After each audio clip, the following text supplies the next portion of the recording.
One joint. Yo. That just may be my joint.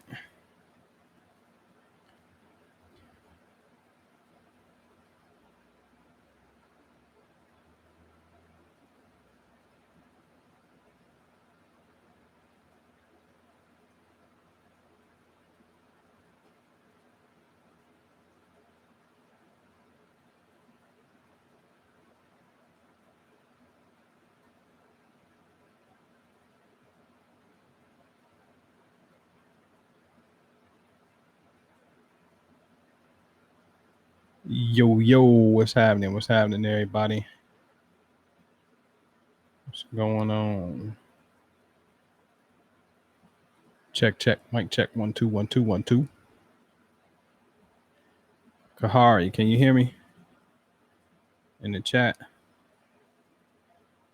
Let me know if you can hear me, man. If you can type something in there. Let me know you can hear me.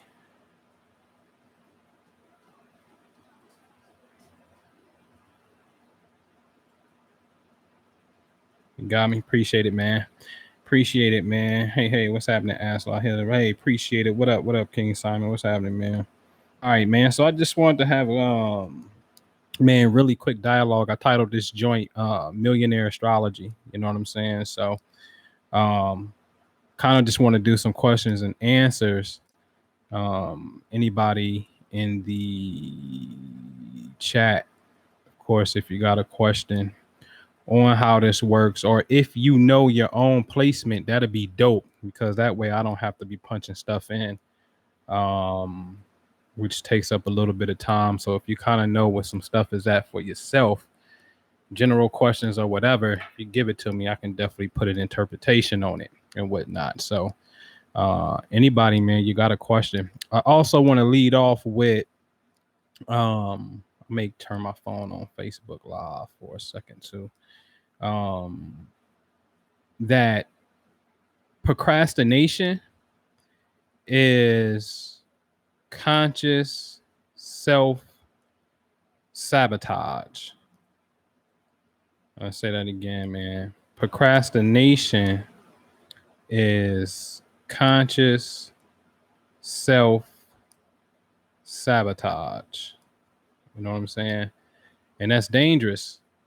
It's real dangerous, because see, in this craft, I swear everything can be defined. All actions, all subject matters can be defined inside of understanding these 12 areas of space.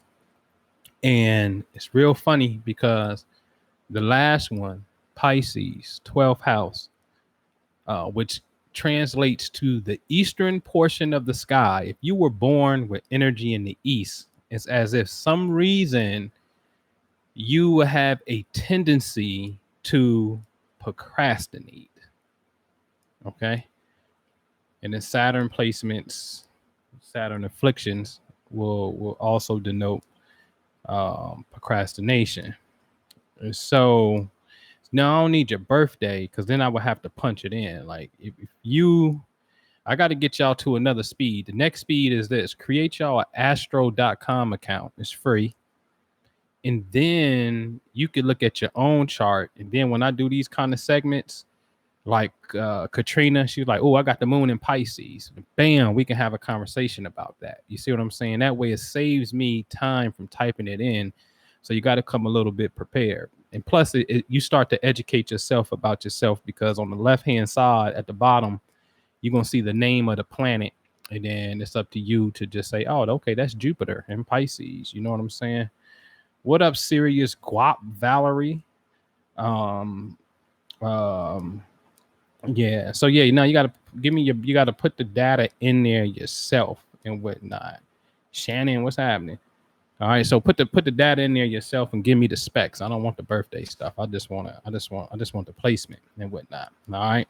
The site is Astro, ASTRO, astro.com. It's free. That way you throw up a chart and then you be like, oh, okay, I got moon in Pisces. So what I was saying was, if you were born with planets in the eastern portion of the sky, known as the 12th house in astrology, man, usually this gives you some great insight into self undoing, because self sabotage. This is you setting appointments, but you don't make the appointments. You rearrange the shit. You cancel. You know what I mean? You do these things that will purposely take you out of the game. And you got to be real careful, because this type of consciousness is very clever and sneaky and is very deceptive, because the 12th house, the eastern portion of the sky, also represents deception. All right. Being fooled, trick, cloudy. You can trick yourself into thinking that XYZ was the reason why you not keeping your appointments to be great. All right. It's real talk, because this is the energy of delusion. So you can be delusional as hell. You know what I'm saying? And it's really a part of yourself that doesn't want to step up to the highest heights. All right. And I'm gonna tell you something. This place is a beautiful conundrum. It's an oxymoron. This is the place where, if you really sit back, like I was looking at an elephant the other day, right? And I'm like, yo, God is a freaking weirdo, man. The elephant has a nose that looks like a freaking arm, and it functions like an arm. And I'm like, what was the purpose of the intelligence creating something like that to go to that extreme and say this creature here, his nose will be like an arm, and that will be his main attribute? Like, that's strange, right?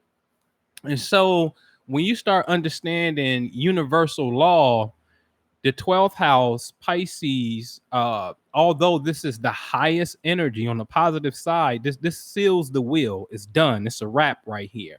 Because on the high side of the energy, it starts talking about being clairvoyant. And to me, in my opinion, physically, nothing can really supersede what's a few things in a whole nother spiritual science, but that's a whole nother conversation.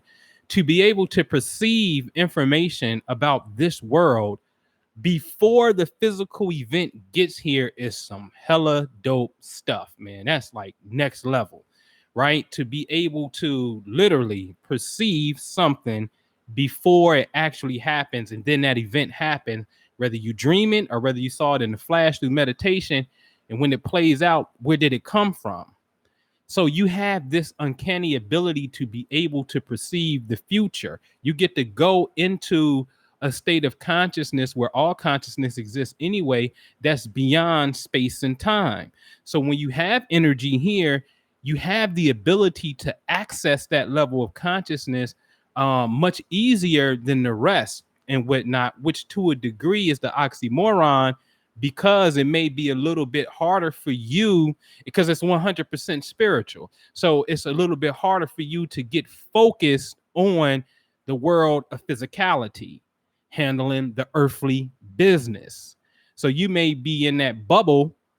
I call it it's kind of like that high priestess energy, where you open up her chambers and she's on the bed, and you know the bed that got the little curtain things around it, and she's there and she got this crystal ball in the middle of the bed, and she doesn't be bothered because she's the princess in the castle, so she don't have to engage in earthly matters. So when you have 12th house energy like that, sometimes that be a person's MO, right? So very weird. But again, the point is, see, this is what I'm saying to you. It got to be about teamwork in this thing, because everybody can't be everything at one time, right? So you may not be the spokesperson, the salesman, XYZ, the promoter. You may be just the crystal card reader, and that's where your energy is at. You know what I'm saying? And you're not necessarily the one that's going to do XYZ. That's no problem. You know, it's only a problem if it's those things that you're in detriment of. If you're a solopreneur in the sense, and you don't have nobody to complement you to bring that in. And that's why I always like in the business structure, I love the COO. Nobody ever talks about them. The chief operating officer. Nobody ever talks about the number two guy that is really responsible for making this thing run, because the face is just the CEO. Not that he's not important, but operations and overseeing that shit is really some work to be done. All right. So again, procrastination is a conscious choice, because at that time you're making a decision not to do it. That's why I'm calling it conscious.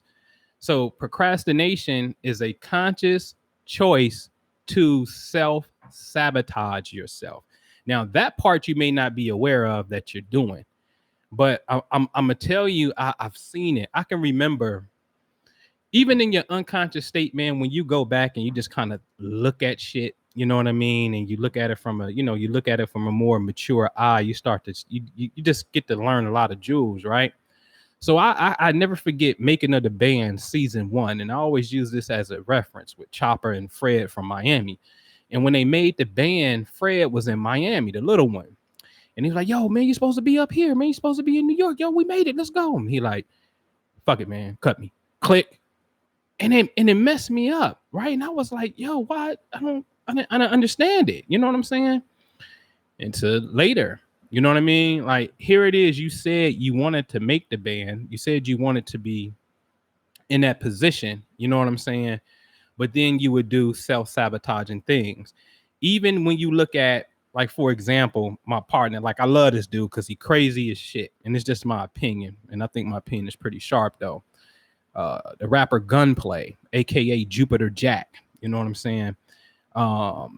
Gunplay roll with Rick Ross down with MMG, but Gunplay is one of them cats that's what you would call loyal to the streets and shit, right?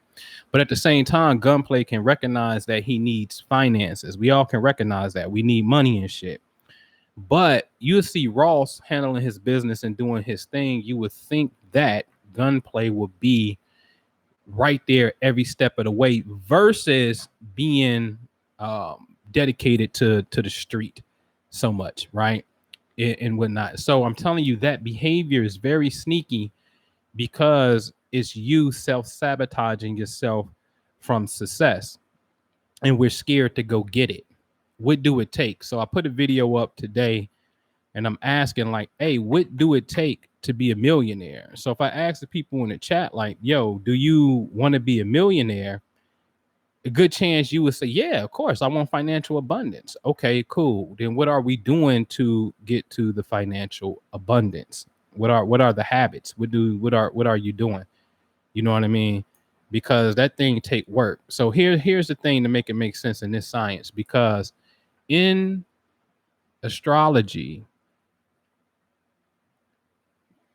the first thing, if you just go pull it up, it's called houses. Houses equals 12 areas of space. Or you can look at the zodiac signs in their order. Typically speaking, it starts with Aries in the first house. Okay. So wait a minute, hold on one second, y'all.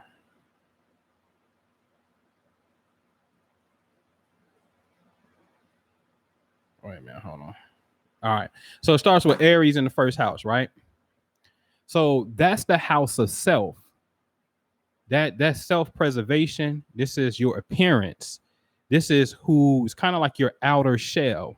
Okay, this is a fact. So it all starts with self.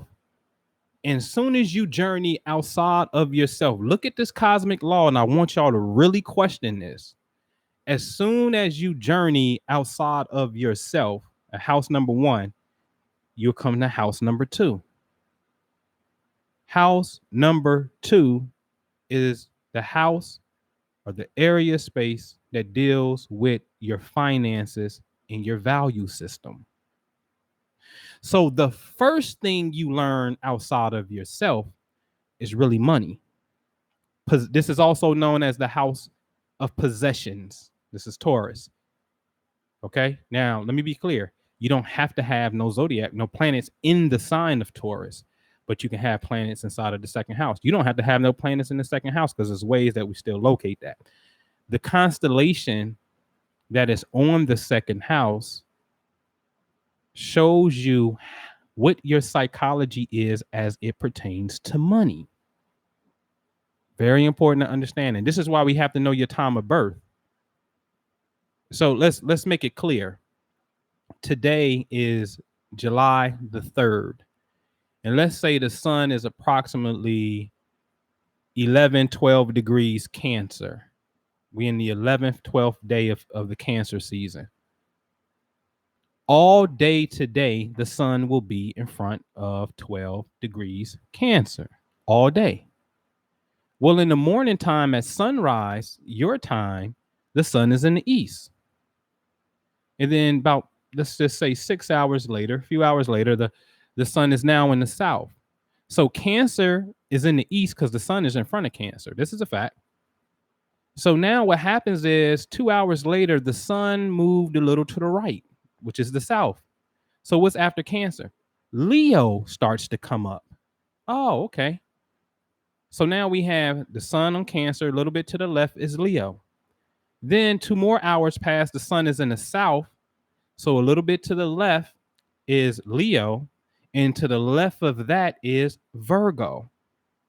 So if you look at the sky and you map it from east, south, and west, you will probably have, and you will, 6 constellations that are up, which appears to be above your head. You can't see them because it's sunlight is outside, daylight, and the sun is too bright. You can't see them. So you have 6 energies that sits in that position for about 2 hours, and then they keep rotating. Then the next sign comes up, and it's just a forever rotation. So 12 signs, 2 hours, 12 times 2, 24 hours in a day. So if you were born with energy in the south midday, and somebody's born with the energy at sunrise, although today is the same day, sun is in Cancer, the position of space at the time of your birth denotes how you will get into the energy differently, because you can feel the energetic expressions of the day. Study energy. You want to do a real energy check? What do it feel like in the morning when it's sunrise? It's fresh. It's dew on the ground. It's the air is different. And then when you go into sunset, the magnetic field is changing, and at sunrise as well. It's different. Noon is different. Midnight is totally different, right? So you can feel these different energetic signatures as the day progresses. Well, these different energetic fluctuations really translates to different areas of your life. Facts. Okay? So when it comes to money, and you start creating your own account, astro.com, it's free, and you start looking at the second house cusp that denotes money, the zodiac sign, because you're going to see house number 1, 2, all the way to 12. So it's like slices of pizza. So that second line that says house number 2, you want to analyze the sign that line falls on, because oftentimes you're going to have an area of space, like for mine, for example, on the eastern portion of the sky, which is the ascendant, known as your rising sign. This is 9 o'clock when you're looking at a birth. I repeat, this is 9 o'clock when looking at a birth chart. Okay. All praise is due to the Most High. All right. So my rising sign is 3 Cancer for me. Okay. So that means my second house sign could be Leo, but for me, it's about 26 Cancer. So my second house, my first and my second house is Cancer at 26. It's only 30 degrees in the zodiac sign, which is 0 through 29. So my second house falls at 26 Cancer. Then that tells me that I only have 3 more degrees, 27, 28, and 29 of Cancer inside the second house. And then the rest of that house is going to be Leo.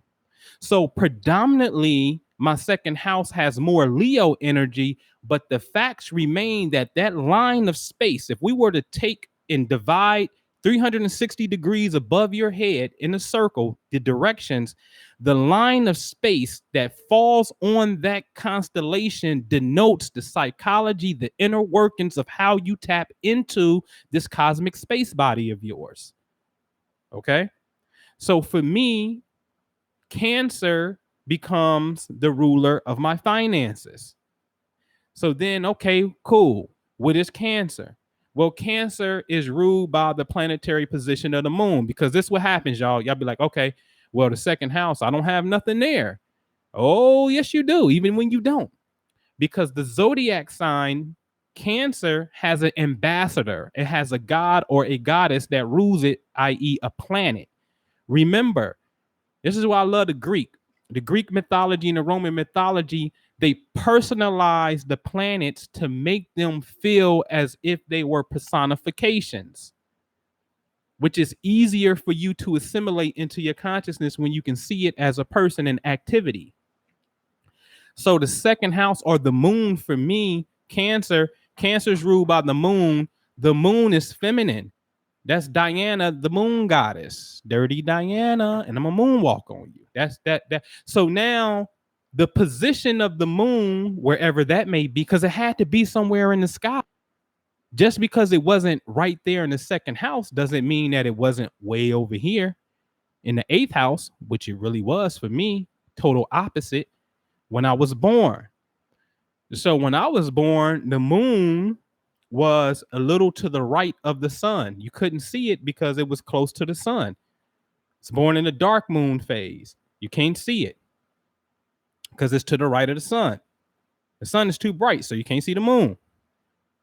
And so for me, the moon was in the eighth house. So if I want to get into the psychology of my money, Cancer ruling the second, the zodiac sign that is ruling your second house gives you the psychology of your money. Then for me, I need to first locate the sign. Once you locate the sign, locate its ruling planet. Once you locate its ruling planet, moon, for me, what does that symbolize? How do you get in it? Well, the moon could be family. It is family. Okay. Family money. That's interesting. That could be a possibility. Okay. A woman. Okay. Women and money. Okay. That's a possibility. Okay. Feelings, your intuition. Can intuition and feelings equate to money? Well, cool. Maybe I could be a psychic. Maybe. Okay. So I'm starting to look at the definition of Cancer, or the definition of the moon. Same thing. Because the moon is the goddess, the planet is a representative of that sign. You have to see the sign as if it is a celestial station in space, and the planets are the gods that represent that station. Okay. And they move around because they're forever moving. Okay.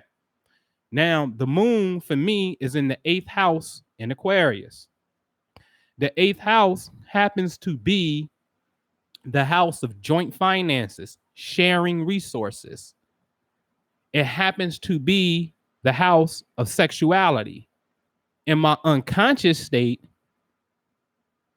this was women and sex, right? Fuck that. In my conscious state is that. In my unconscious state, it was me in the strip club. So for me, that's why I tell people, like, you will always see it when once you learn it and you go back and review your life, you'll be able to see who you are. So for me, the moon in the eighth, I'm like, yo, that's the Scorpion house. The eighth house is the frequency that naturally rules Scorpio. And so I got a cluster of planets right here. So I'm looking, I'm like, wait a minute. When I started in 1999, I created my first website. I've been on this internet shit. It's called mybblackhoney.com. Mybblackhoney.com. Word is bond. And the goal was to, and I'm just being transparent because y'all got to get this shit.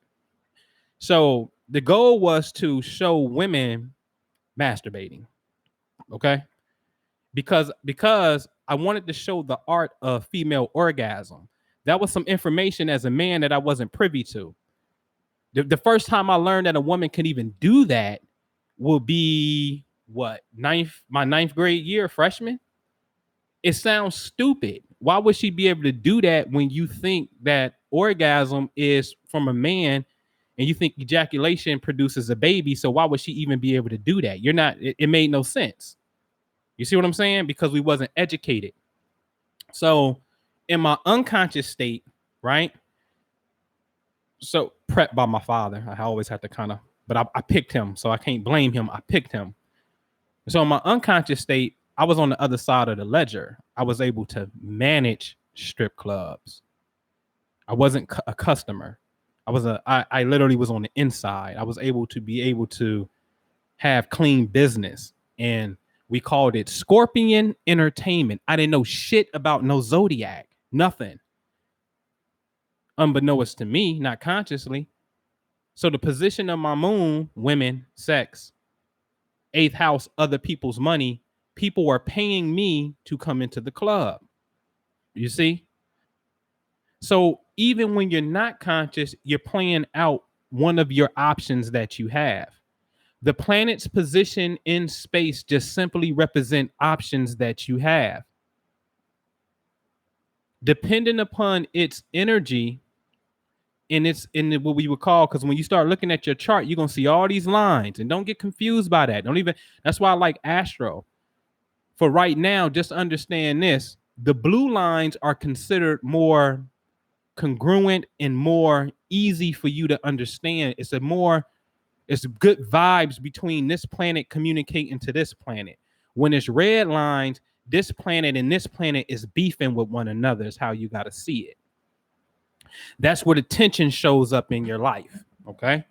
The blue line is where the ease and the opportunities come into your life. And it's not that the red lines can't produce, because the red lines are really the great producers. If you were to pull up a birth chart for Steve Jobs, his whole chart was lit up. He got something called the Grand Square or the Grand Cross. It looks like a big old square. And then from each corner of the square is an X, because the planets at the corners of the square are in opposition to each other. And that creates a lot of friction. And Charles Manson got the same type of chart. And these are two different outcomes. You're going to be great. Either you're going to be a great killer or you're going to be a great innovator. The choice is yours. You pick the frequency, but you're going to make a choice. This is what makes you supreme, because you make a choice. People think that the planets just send a ray of energy that's making a subtle suggestion to you. But you have to first make the conscious choice that I'm going to murk somebody tonight, or I'm going to the strip club tonight, or I'm going to go sell real estate tonight. You have to make the conscious choice. So you are the activating ingredient. The planet just sends a suggestion. That's it. So let's be clear on that. Okay. And so to get to your money, because this is titled Millionaire Astrology. To get to your money, you want to understand a couple things. You want to understand your second house placement.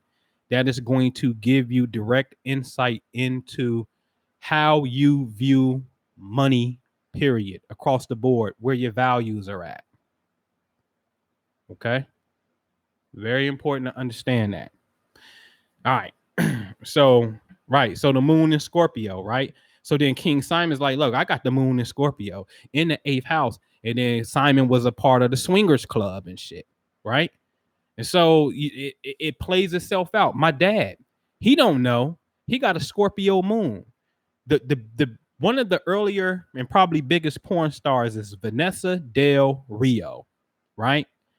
My daddy got a 1986 Polaroid picture of him, Vanessa Del Rio, sitting down with her legs open, and he got his head down there with his tongue out, like he ain't do nothing, but he got his tongue out. And that, like, that's his piece right there. This dude is a Vanessa Del Rio fanatic, right? But his moon is in Scorpio. So he will have this strong sexual affinity for a woman. Now watch how this shit plays out. So my mama is 1122, which when I was told when they was in high school, she had a jacket that said Sagittarius. But see, what happens is when you on the cusp, somewhere that day, the energy shift. The energy don't shift and say, oh, just because today is 1122, today is the first day of Sagittarius. And then yesterday was the last day. It don't work that way. The cosmic clock doesn't care about your days. So today, when my mom was born, she could have been at 29 degrees Scorpio. And then in a few hours of the same day, the energy technically switches over to 0 degrees Sagittarius. I know my mama's a 29 Scorpio and not a Sag, because if something played out, when my dad was at work, she was having another man come over. See, what's the Scorpion is secrets in sex. My dad got the Scorpion moon, the porn star collector moon. So his woman cheats, secrets in sex, it plays itself out. You see? And so, again, we will it back. We talk about this money flow. Where's your money placements? So pull up your astro.com joint. What planet rules your money? That's what you need to know in this era. Bump everything else. What planet rules your money? Because see, this is the thing. We're scattered light, and I want to see y'all type it so we can be clear. We are scattered light, man. See, the areas of space in the sky, they're stationary. East is east. East ain't deviating. So it's like the directions are stuck. Okay? But the constellations, like I said, they keep rotating. The sun for me at 12:48 is in the southern portion of the sky. At 9-10 o'clock, it's going to be in the west. So energies, i.e. the constellations, are forever rotating, ladies and gentlemen. From our viewpoint, it looked like they're rotating from east, south, and then they set in the west. East, south, set in the west. And then the planets, as they're going from east, south, and west, the constellations, the planets are going from west to east in their rotation. Because remember, to the left of the sun right now is Leo, but right now we in Cancer season. So the energies outside, what it appears to be outside, is going to the left. They're moving towards the left. But the constellations every day look like it's coming from left, sun up, to right, sun down. But the energies is going the opposite. This is why I say this place is the great oxymoron. So when you have two opposing directions of what's taking place, energy, anything that's motion is energy. And these are creating waves. Waves of energy is being created and coming to the planet. Therefore, they're offering suggestions. When it's hot outside, it's a suggestion. I think you want to turn on the air when you get in your car. I think you don't want to wear a coat today. It's 90 freaking degrees. There's a suggestion. Okay. So what do you have on your money house, man? Mercy Decorator is like, man, I need to study because I have no clue of what you're talking about. That's cool. That's cool. But you know it makes sense. So you in the right place, right? And so it's just understanding energy, man. Each energy means something. And then this area space denotes, how to tap into it, right? So Leo in the second house, right? Bet. So when Leo in the second house, then this month around 722, 723, when the sun goes into Leo, the sun is about to enter the area of space that is the constellation that has recorded your financial memory. Let's understand that.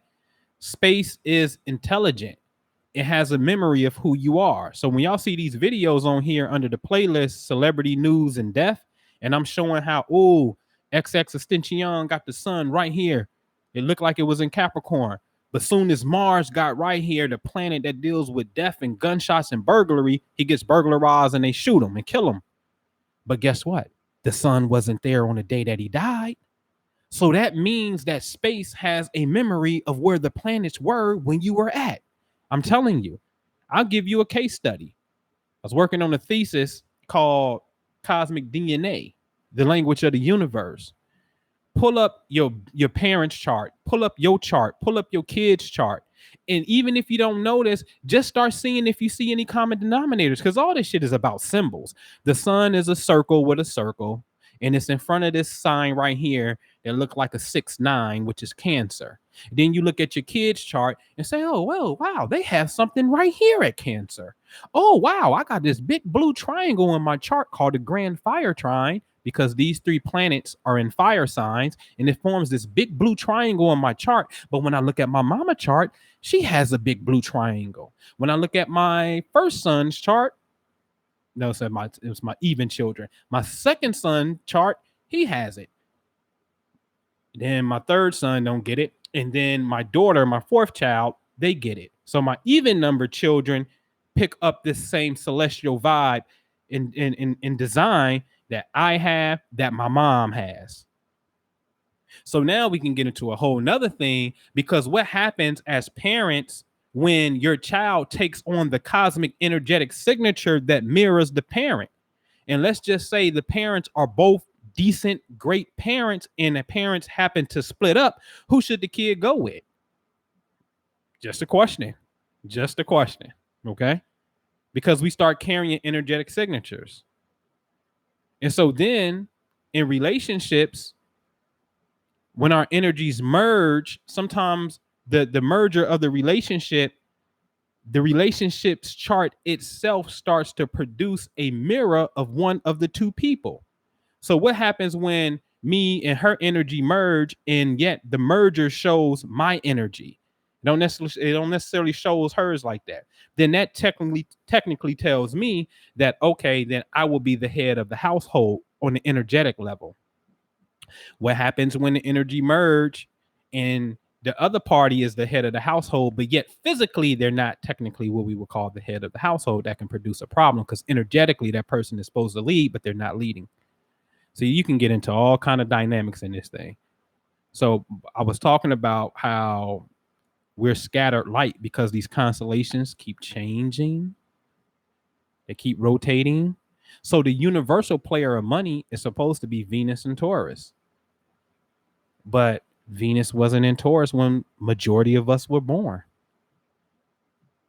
So now what? The universal player is not there.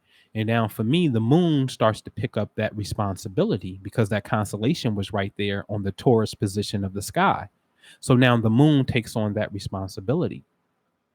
So now the universal player is not necessarily at home. This is why you're scattered. We're fragments of light trying to figure this shit out and put our pieces of the puzzle back together. All right. So Capricorn in the second. Ooh-wee. So Capricorn in the second with Jupiter and Mars. That's strong. Adrian Nicole, that's strong, girl. You have shit. You a Billy. You a billionaire, man. Listen, Capricorn, first of all, is the last Earth sign, so we got to pay attention to that. That's the last Earth sign. That means this is the cream of the crops when it comes to the Earth. Earth is an energy that says, listen, I need to be physical. I need to be practical. I want success. I want the moolah. I want to work. Capricorn is career. The best freaking example and personification of Capricorn is by far, bar none, Keisha Kayor. By far. You want to talk about a hustler.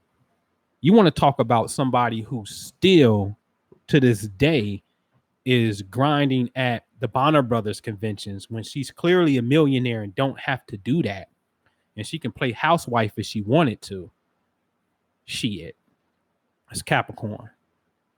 Jupiter is abundance. Saturn is success, and it reinforces the Capricorn because Saturn rules Capricorn. So when the planet is at home, then that planet's energy is easily expressed more. It's highly expressed. You see what I'm saying?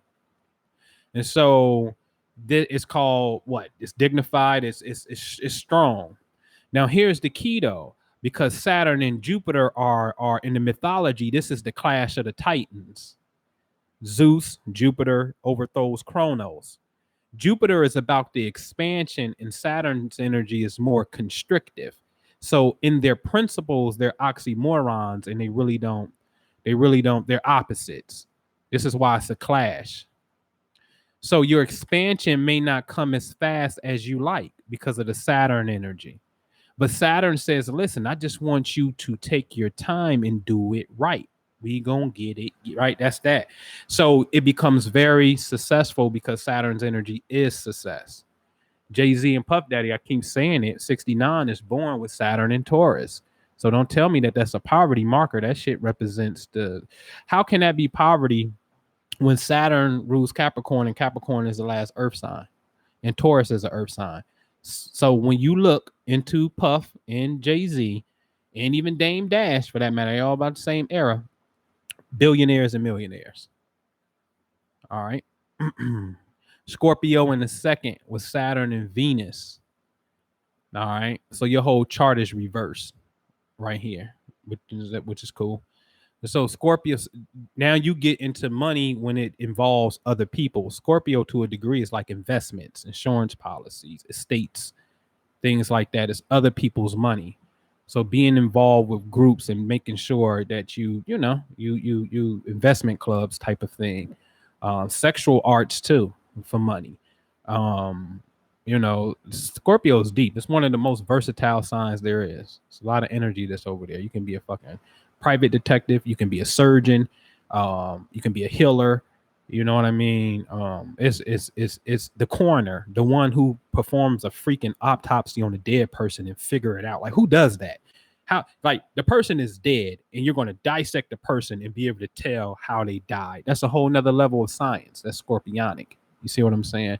So that's a deep penetrating knowledge right there that is on the realm of finances, but it's more so definitely where you teaming up with folks. Venus is a woman oftentimes. Saturn can be an older woman, or you serve as the older person because Saturn's energy is cold and Venus energy is a little bit more warm.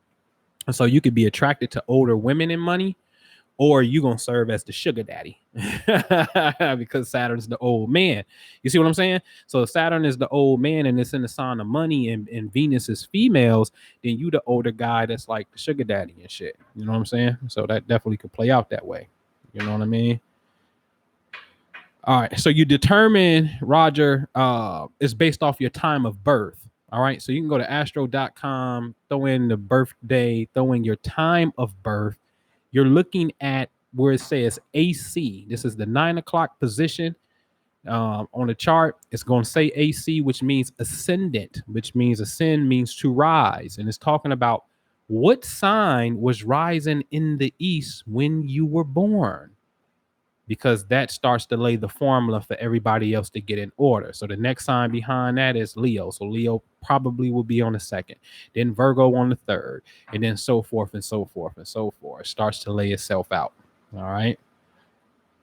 So Leo rising. I think I did see somebody say Virgo on the second, analytical on the money. Study long, study wrong, man. Virgo, here's a personification of Virgo and over analyzing. Jay Electronica will not drop an album because he's over analyzing. About time he finished analyzing. It sounds old. Culture keeps moving and it's irrelevant. Study long, study wrong. That's a trait of Virgo where it's like, overshot it, overthinking it. And then you immobilize yourself. You're not making no movement, no traction. High side, very detailed of money. This is the person that you want on the books. These are the people that need to really be dealing with money because Virgos tend to be the clerical secretary assistants. They're good with numbers, analytics, and keeping order, structure, flow. Virgo on the money is a very Virgo on the second is great. Now, where's Mercury? That's the question, because Virgo is ruled by Mercury. Mercury in ancient time is really the god of commerce. All right. So then Mercury, which we talk about this all the time, these entertainers, especially in the rap game, they're running their mouth. They speaking. That's Mercury. And they getting paid some big fucking money too for this art. You know what I'm saying? Excuse me. So I can see how Mercury could be the god of commerce. All right. Yeah, Tiffany M. Life is an oxymoron. Straight up. It's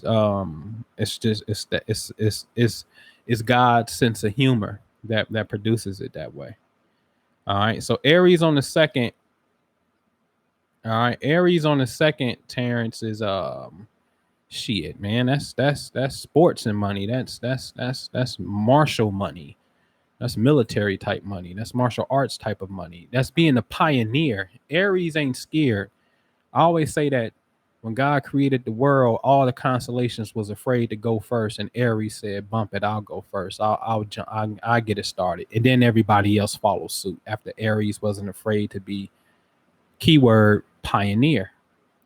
So when it comes to money, and what you say, what was Mars at? You got Mars and Cancer. Now see, now look at that. Now see, Mars and Cancer is considered a no-no.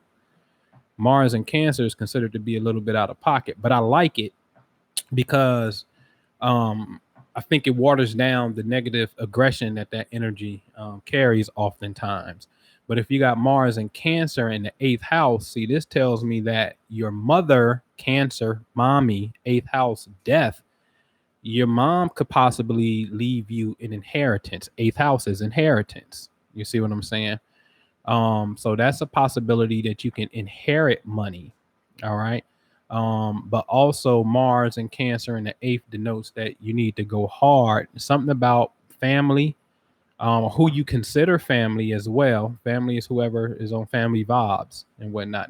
Not necessarily um, stuck at bloodlines and whatnot. So you can go hard in family ventures when it comes to joint finances, eighth house, or something dealing with feminine energy as well, where you can get it. See, when you got feminine energy in the eighth, man, and for women, when y'all got masculine energy in the eighth, it is imperative that you be with a partner that y'all gotta have the same money goals. See, man, listen, I live this shit. I'm telling you, I know this shit from experience. You have to be on the same freaking page. That's just general, but shit, when you got cosmic energies that denote for a woman, you got Sun in the second house, you got Mars in the second house, and shit, like Saturn even in the second house. Like, you got some masculine energy as it pertains to your finances. And then the man, if you messing around with Moon and Venus and shit, like, shit, you got feminine energy as it pertains to your finances.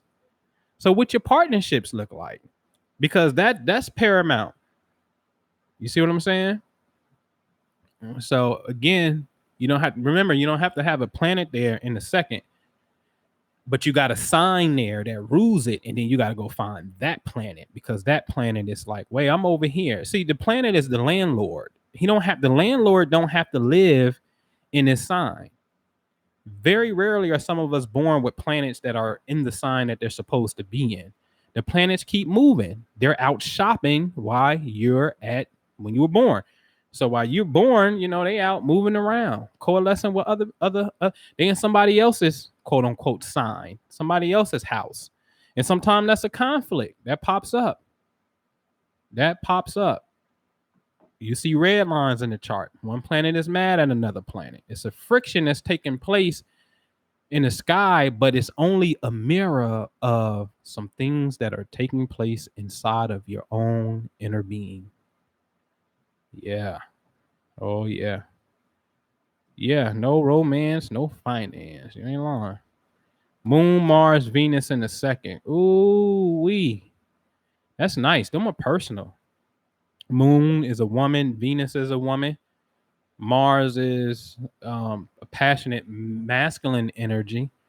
So I would definitely personal relationships, because Venus rules relationships, right? You definitely could get money with feminine products, something that kind of caters to the female thing. Is definitely a winner. But making sure that you have women on your team that got the passion to succeed, drive, really makes the best out of that energy right there with Moon, Mars, and Venus in a second. Yeah, that's a lot of personal stuff. You ain't never supposed to ignore money. It's too personal. When the moon is connected to you think we affected by money now. Let the moon be connected to your finances, and watch how emotional your ass be over some money when that money start to dry up or something. Like that, it easily will sway you. All right. All right. If we broke, If you broke, your mind is done. It's a wrap. It's a wrap. You broke. You better go to my man Cardone, GrantCardone.com. A little booklet. It usually pays for the shipping. It's free. You just got to pay for the shipping. I get these free to teenagers, but it's like 9 rules in here. You know what I'm saying? That he play by and whatnot. These are just rules. It's not giving you the game plan on how to execute your business, but it's just principles of how he thinks when it comes to money and whatnot. So a very nice base. Yeah, Grant's my guy. Bump what they saying. Grant Cardone for president. For real. Um, Well, I'm at here. I got something going on. Yeah, so y'all got any more placements? Any more placements? Capricorn with Leo in my second. Yeah, Leo. We talked about that. Leo, the boss, the sun next month. Here's the game plan, Leo in the second. When you understand the time of year when the zodiac sign that rules your second house, you get a 30-day window out the year when the sun is going to be in that region of space. So this is the perfect time to do solar money meditations, giving you some shit right now. Okay. So, but this is the thing. When the sun is hitting you, you're not supposed to project imagery. You're supposed to receive imagery because the sun and the earth is being bombarded by light waves that are hitting you. You feel the heat of the sun, photons bouncing off you. So don't send the signal. Receive the abundance within your meditation throughout this period of time. You got a 30-day period where you can zone in. Okay. All right. Tiffany M, what you talking about? You being ignored? Who ignoring you, Tiffany? All right. Sun in the 6, man. Hard worker. Sun in the 6 is hard working, man. Dedication, day in, day out. That's health too. You gotta pay attention to your health when sun is in the 6, man. So make sure that your job has to be, your work has to be fulfilling, because if not, it's a domino effect. It starts to mess with your health. This stuff is all connected to one another. My hip bone connected to my leg bone, that type of thing. And so if the sun represents who you are, and that's the house of work, and it's also the house of health, if you don't like your job, then it can mess with your health because you're in an unhappy state. You see what I'm saying? So these energies all go together. Aquarius in the second.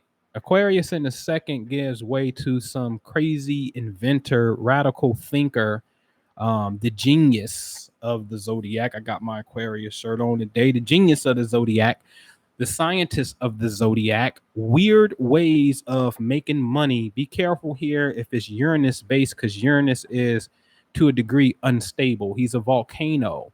It's the aspect of your consciousness that will only explode once you have put yourself in a corner and things are outdated. When it's time to absolutely change, the pressure pops.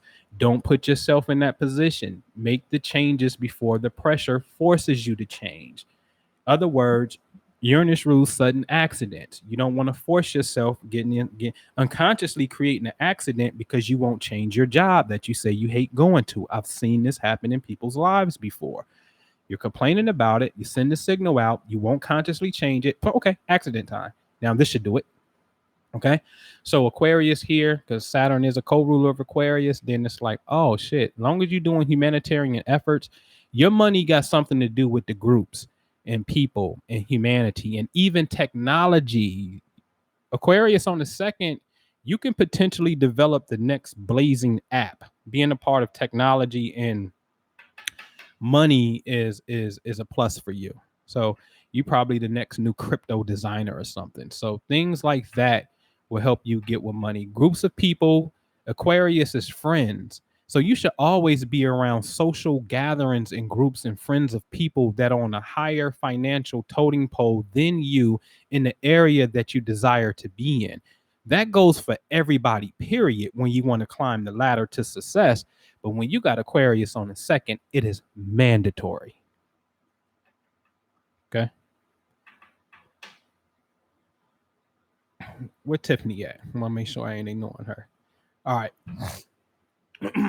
My Mars and Sun are in Aries. Okay, Mars and Sun in Aries. Well, you will see. Look at you. I'm being in. You want to fight? You want to fight, Tiffany? That's what you want to do.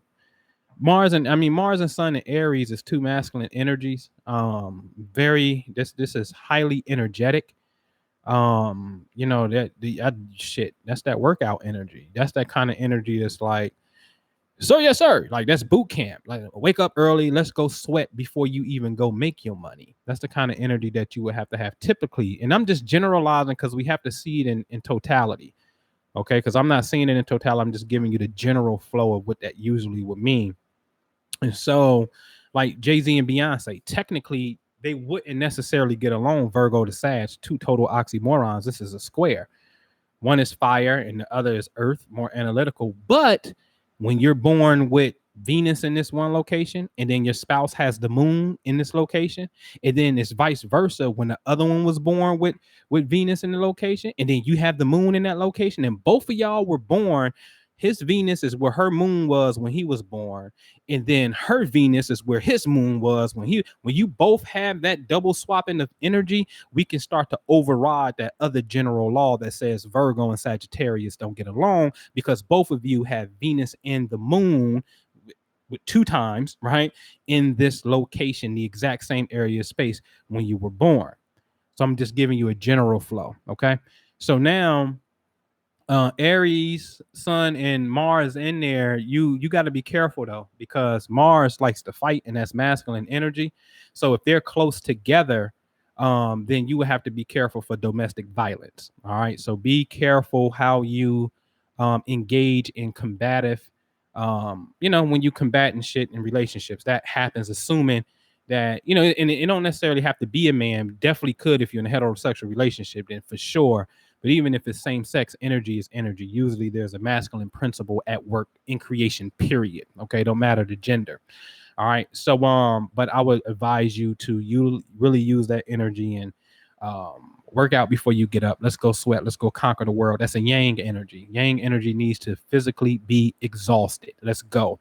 It's military, PT time. Wake up, work out, then we go conquer the day. All right. So a lot of nice driving energy. I love it because it's conquest. I love Aries energy. It's not scared. It's going to jump and kick down the door. It's the battering ram. All right. So Cancer in the 12th with Mars in Jupiter, Scorpio, Mars on Olmec. Sun and Mercury in the 12th, Don Williams. All right. So usually what happens, and I started this whole video off with that. Usually what happens is you could be born when energy's in the 12th. This is self-sabotage. So you got to make sure that you're not going to get in your own way. All right. You got to make sure you set these appointments. Don't figure out a reason to cancel them. All right. Like stick to it. The high side of that energy in the 12th, man, could be working in hospitals, institutions, asylums, prisons. But the 12th house is drugs, alcohol, confusion, confinement even. So drugs and illegal things is a no-no for you. Don't do those things. The high side of that energy is always more of the clairvoyant side. It's musical, it's mystical, and again, it's very psychic. It allows you to get information about this world before it happens, and it's absolutely one of my favorite frequencies that talks about the completion of God's work when we seal up the wheel dealing with the 12th house. Okay. KB. Yeah, we'll get you one, man. You need an astrology mentor, teacher. There's plenty of them out here. It's all about the vibes, man. So find you one you vibe with. I offer it as well. You know what I mean? And I screen people, man. It's like I can tell. Like I don't want to work with everybody. I don't. I just don't, man, because I'm energy sensitive. So I don't want to. Sun in the second house, man. That's dope. You were born real early in the morning before sunrise. So sun in the second house. See, the time of the day denotes the position, which now should tell you something, ladies and gent. If you want to concentrate on a certain area in your life, there is an average time when of the day that energy is the most active. Okay. predicated upon, this energy. So when you look at, again, I know sunrise is the AC, and from that point, energy is at 12, the 12th house, and it's starting to go towards the 11th house, and then ultimately the 10th around 12 noon, 1 o'clock, depending on the time of the year. And all the way around the wheel. Sunset is the romantic portion of the sky, Libra, 7th house. The couple always wants to walk on the beach and hold hands, and they just think the damn sunset is the most adorable thing in the world, because the 7th house, western portion of the sky where the sun sets, rules relationships. In your chart, it's called the descendant. The sun is descending, going down, and that's where it happens at in the west. So we know it's a science just by looking at human behavior, right? And so if you're born before sunrise, anywhere about 2 to 4 hours, again, depending on location and the time of year, but a good 2 hour window before sunrise, it's a good chance that you have energy in the second house, the money house. So maybe your money meditation should be about 3 hours, 2 hours before the sunrise, because technically that's where the sun would be at that time, although you can't see it, because remember, house 6, 5, 4, 3, 2, 1 is dark. At 1, the ascendant, sunrise, if you're paying attention to the sun, then the light comes. Okay. So the top half is the light half. That's the side that's visible or what appears to be above your head. The bottom half is the half that you don't see, because your portion of the earth is turned away from it. Okay. So this is why when people were born with a lot of planets at the top, they're more entrepreneurial. For sure, they got something to say. They should be on world stage. People who have energy at the bottom, majority of the planets are at the bottom half of the chart, they're a little bit more reserved. They're more private. It's going to be hard as hell to get them to come out and speak out on a limb. It's not really happening. Okay. So this is how you can tell based off energetic signatures, man. All right. Oh, thank y'all for listening, man. I appreciate y'all for sure. All right. So Cancer in the 12th. Cancer in the 12th. Mom could lie to you. Cancer in the 12th. A parent usually is mommy, but this is parental energy. You got to make sure you don't give it off, because it's now your energy. You're born with it. So now your kids potentially can see mommy is not telling the truth, or daddy is not telling the truth. Or it's a parent that could have been on drugs and alcohol, kind of depending on where the moon was and what's going on with the moon. But at the highest, it represents there is an intuitive gift. Cancer is family. So therefore, it is potentially an intuitive gift. 12th house is intuition. Cancer is intuition as well. There's an intuitive gift that you inherited from a family member with Cancer on the 12th house. 12th house is lockup, so family members could be locked up and things like that.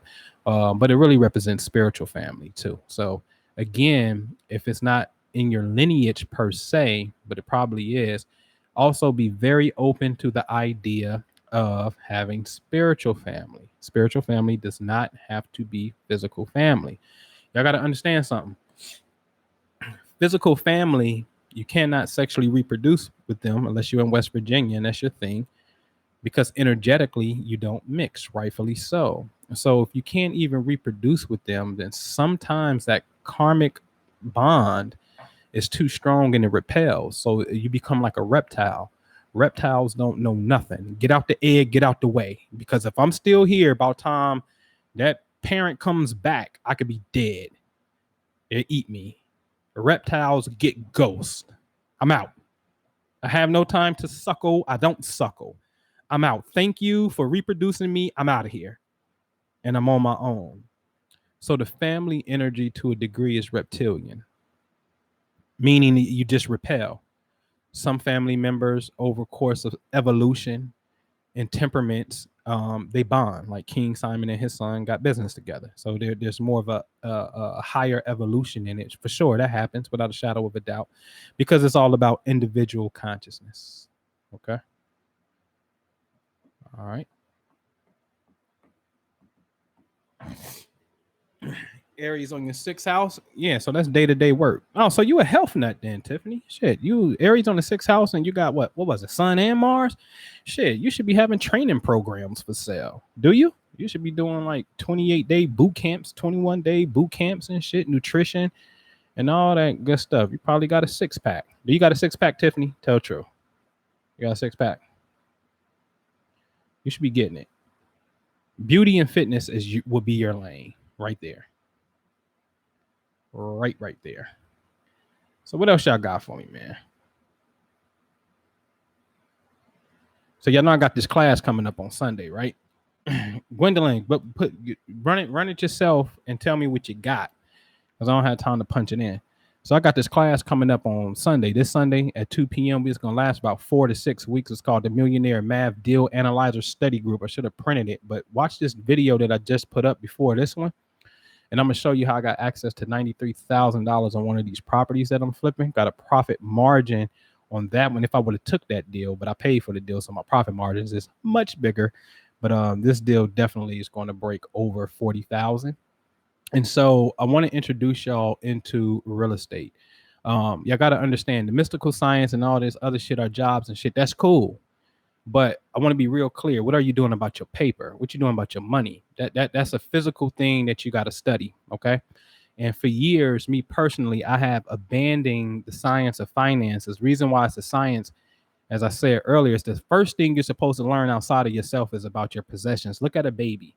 When a baby get conscious enough, it understands my binky, that's my pacifier, that's my toys, it's all mine. We start grabbing shit and putting it in our mouth too, right? We start grabbing stuff. So we start to become attached to possessions is the second part of our psychology that develops. It's really the first part that develops outside of ourselves, because we are who we are. So that don't even count. We are who we are, and a majority of who we are will be determined based upon our perception of the experiences outside of ourselves. So really the first thing you're supposed to learn is money. Let's be real. You're supposed to learn how you deal with possessions, the things that you want, the things that you put value to. All right. And so this becomes Taurus, which has a relationship with real estate.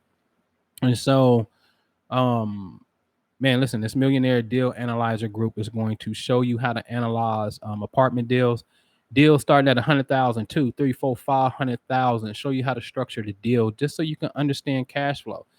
Don't say you want to be a millionaire if you don't understand or you're not having conversations and study material that is literally dealing with transactions that's going to get you there.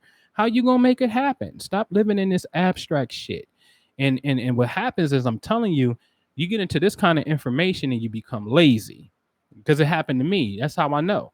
So you become lazy, and then you start saying shit like, "Oh, well, I'm abundant anyway." I'm just like, and that's true. You abundant, but you financially broke. Say that part. Don't throw that shit under the bus, like under the rug, like, "Oh, you abundant because you in the universal laws and shit, but your money messed up, and you can't do what you want to do." You know what I'm saying? And so let's cut the bullshit and get in this Millionaire Math Deal Analyzer Study Group. It's on the homepage, myastrologycoach.com. Just scroll down a little bit and you're going to see it. It starts this Sunday. I'm going to teach you how to analyze the deal, because I'm going to tell y'all, man, listen, I'm trying to be as transparent as possible and share this shit, typical Aquarius, on the way as I go. I don't want to go secret and then make it and then come back to y'all and be like, "Oh, man, something can happen to me tomorrow," whatever the case may be. And then next thing you know, you don't have it. Like, my job is to help usher in this light and don't hoard this shit. All right. And I get a fair compensation from it, from the exchange and whatnot. And then those who apply it, they apply it and they get results and they win. All right. But this is totally millionaire math, looking at deals, how to understand the deal and whatnot. And the beauty about this shit is, and I'm just gonna tell y'all, for every $3 that you got, we're gonna leverage and get 7. Yep, that's how the game is played. America is rich for a reason, and we don't know how to play the game. And now I'm gonna show y'all how to play the game. All right. So now in that video, I'm showing you that, yo, I was blessed enough to get off my ass and start studying mainly my man Cardone. But see, Cardone Grant don't mess with single family homes. He flipped big apartment units, 400 units, literally apartment buildings that got 400 units in it. He played the big game, but you got to start where you at. So he don't like single family investing. I don't like working a warehouse job. If I had to pick, I'm going to do single family investing because the profit margins are big, as I showed in this last video that I posted and whatnot. So I'm gonna give y'all access to that, man. For those who want to step their real estate shit up and learn what it is to flip and stop looking at these infomercials and letting everybody else win and you not participate. This is really going on out here. And I had to figure it out and how I was gonna get in it. And the moment that I decided to do it, I was able to activate my Jupiter in Taurus in the 11th house. You know what I mean? So how did that happen? That was very strange. That was dope. My phone is locked and it literally said Jupiter. It kind of repeated me and shit. But Jupiter and Taurus for me, abundance, finances. Jupiter in the 11th house. The 11th house is groups and friends. And I got Jupiter and Taurus. So it's, it's money. So I do good when I'm with groups of money dealing with this financial thing. Easy. You know what I'm saying? So, you activate your shit. Just don't know your placements. Activate your energy, man. Activate it. Because when people come in your life, that's what's happening. They're pushing on certain cosmic buttons, and you may not know, and you think that it's for this. Like when I did the Dame Dash video and Lee Daniels, and y'all just seeing like, oh, yo, Dame Dash is soon Lee Daniels. Yo, Dame Dash is a Taurus, the sign of money. Lee Daniels has Neptune in Scorpio.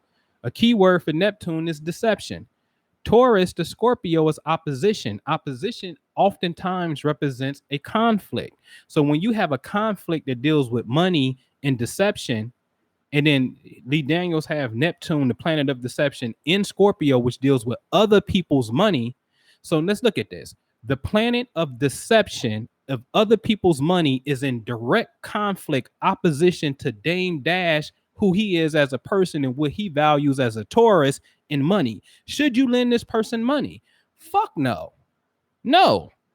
Unless if I'm gonna override it, maybe I put some other precautions in there or something and whatnot, because a person don't have to act like that. Lee Daniels didn't have to make that decision. He could have made another decision. But this science would show me the likelihood of this person making this decision would be more favorable to this way, because he's getting a Neptunian influx of energy when it comes to you. He sees you in such a way that he think that he can get over on you. He think he can disguise his shit and just beat you. It's just the truth, because it happened. And I showed the shit. Okay. So you got to learn how to activate this by knowing yourself. Remember the ancient saying, man, know thyself. Well, man and woman, know thy money. Do you know thy money? That's the new shit. Know thy money. So I want to see y'all in this Millionaire Math Deal Analyzer group. Starts this Sunday. Don't wait till the last minute to sign up, because I'm going to take it down like 15 minutes prior so I can make sure I got all the emails and everybody get the link and stuff and sign in. Because it amazes me. Class start at 2 o'clock and somebody go purchase it at 2 o'clock on the dot. Like, cut that shit out. That's why I cut my deadlines off like 15 minutes prior, because I don't even want that kind of energy in the class, because you're a procrastinator and you run into the last minute, and that's dangerous. And I try to stay away from that. All right. You need that tension. You need abuse to make you work. That's what happens when sometimes you got to look at it. When we procrastinate, sometimes we need that pressure. And that could be good, man, because Steve Jobs, when you look at his chart, that was all pressure. Sometimes people thrive off of that kind of pressure. But see, here's the thing. It's a difference between having pressure that you got goals and inventions and shit that you're doing versus running up against deadlines and almost jeopardizing your commitments. Almost, that's what you would be doing. Jeopardizing your commitments type of pressure. That's different, man. That's totally different. All right. So hitting you blessed, man. Jupiter and Taurus only happens once every 12 years, and it only lasts for a year. So there's only a year people within a generation, in a sense. Well, not in a generation, but there's only a year worth of people who will have Jupiter anywhere, and then that energy shifts, and then that mirror won't pop up again into another 12 years. So Jupiter is interesting because it takes on average about a year, sometimes 11 months, in a sense, about a year to go through a zodiac sign. And so that's really your New Year's resolution. Is something that I show people inside of my astrology network, that I have on myastrologycoach.com called the Prosperity Network. Understanding what that energy is and then focusing in on that for the year is your New Year's resolution. That's the cosmic energy of abundance and growth and success. I don't want to do nothing if it's not about growth and abundance. No, thank you. I'm not interested. Jupiter in the 12th, man, could be dope. You're protected from secret enemies for sure. Don't mess around. Jupiter is the law. The 12th house is drugs and confinement. So don't ever really mess around with that, because Jupiter is the truth. The truth will come out to the light. So you're kind of protected. You got the spiritual protection thing, because it's the 12th house is secret enemies. And so the sign on the 12th house or planets in the 12th house starts to denote who will conspire against you, in a sense. Jupiter in the 12th gives way to a big imagination, big spiritual aptitude, man. So Jupiter in the 12th, man, I wouldn't be to see the 12th house like seclusion. And so Jupiter is travel over long distances, long, what we call overseas or foreign land. So Jupiter is the, philosophical things, foreign stuff. So when it comes to spirituality, it will probably be best for you to travel outside of the country to a desired place you always wanted to go that speaks to your level of spirituality. And a teacher of some sort, a guru of some sort, will be there and will easily pass you the information. Or if you're in the United States and you never travel out, then you still will be able to find, because now they come here, you'll be able to find that foreign person who will be able to transfer that information to you. That's Jupiter in the 12th at its best, man. Big spiritual things, man. 12th house really don't want to deal with physicality at all. It's mystical and musical. It's poetic. The perfect embodiment of the 12th house energy, Piscean energy, is without a shadow of a doubt Erykah Badu. She gets the Pisces of the year. Bob Marley is a tie. Ooh, it's a 3-way tie, 4-way tie in Aquarius. Abe Lincoln, Bob Marley, myself, Huey P. Newton. Oh, shit. Galileo was dope. Dope. Super dope. Gotta put Galileo in there. Keisha Kayor on Capricorn. Jay-Z on Sag. Gemini got some monsters over there. You just got to figure these what we call archetypes out and watch it personify itself. You know what I'm saying? So what does Jupiter and Virgo in the 6th house mean? So Jupiter and Virgo is big work, job promotion. 6th house is just a double emphasis on Virgo because Virgo is the 6th sign. So that tells me that you're not necessarily scattered light. The constellations are in the right place in reference to the points in space or the houses. So the 6th sign Virgo is on the 6th house, the house that it naturally rules. It's a little bit more easier for you to function while everybody else is scattered. It's a combination lot. So Jupiter represents promotions, big things, blessings, right? So, when it comes to work, because Virgo is day-to-day work, then you could easily advance, man. Big work. People see you as somebody they can rely on. It's just very favorable. You know what I mean? You just advance easy. You will also be blessed with good health. Jupiter in the 6th house denotes that, you'll probably be a pretty healthy, solid person. So you get your blessings from health. The 6th house is also seen as charity. So definitely being a part of some type of charitable organization would be good for you as well. And then Jupiter likes big foreign things, and the 6th house in Virgo could be small animals. So you may be the kind of like freaking leopards and tigers in the house or something. You know what I mean? That could be some type of play. But overall, man, good health, abundant work, man, abundant health and abundant work. Health is wealth. That is literally a real mantra for you. Jupiter and that energy is like health is wealth for real, man. Yeah, so Saturn in the 11th house, man, is older friends, Terrence. Older people, man, people who are successful, because Saturn is success. Aquarius is, Aquarius in the 11th house are synonymous, because it rules is more the same things. So just older friends, even people that's thinking outside of the box or being a part of some type of humanitarian effort, but being responsible, or friends can hold you back. So you want to make sure that you're around older people and don't feel the negative imprint of Saturn, where it's like jealousy or some type of hold back type of deal. Should be about success and people who are, um, courtesy enough to give you the foundation that you need and help you build your own foundation in your own endeavors, man. So that's great, successful friends right there. Jupiter and Aquarius is too many friends, big friends, and that's a whole lot of friends. And groups are big technology. People could rock with you, but you need to know the area, the house, or where that energy can be at. You know what I'm saying? Cap in the six is just a hard worker, overworker. Capricorn in six definitely, because Capricorn wants to go hard. Sixth house is habits, which you do every day. So there's no day off when you got Capricorn on the six, for real, for real. Like no brakes, all gas, no brake pads, as we say, man. Mercury, Venus in the eighth, Moon in the fourth. Yeah, so Mercury and Venus in the eighth, great communication, great relationships, potentially secretive relationships though, because the eighth house carries this secret tendency, sexual affairs in a sense.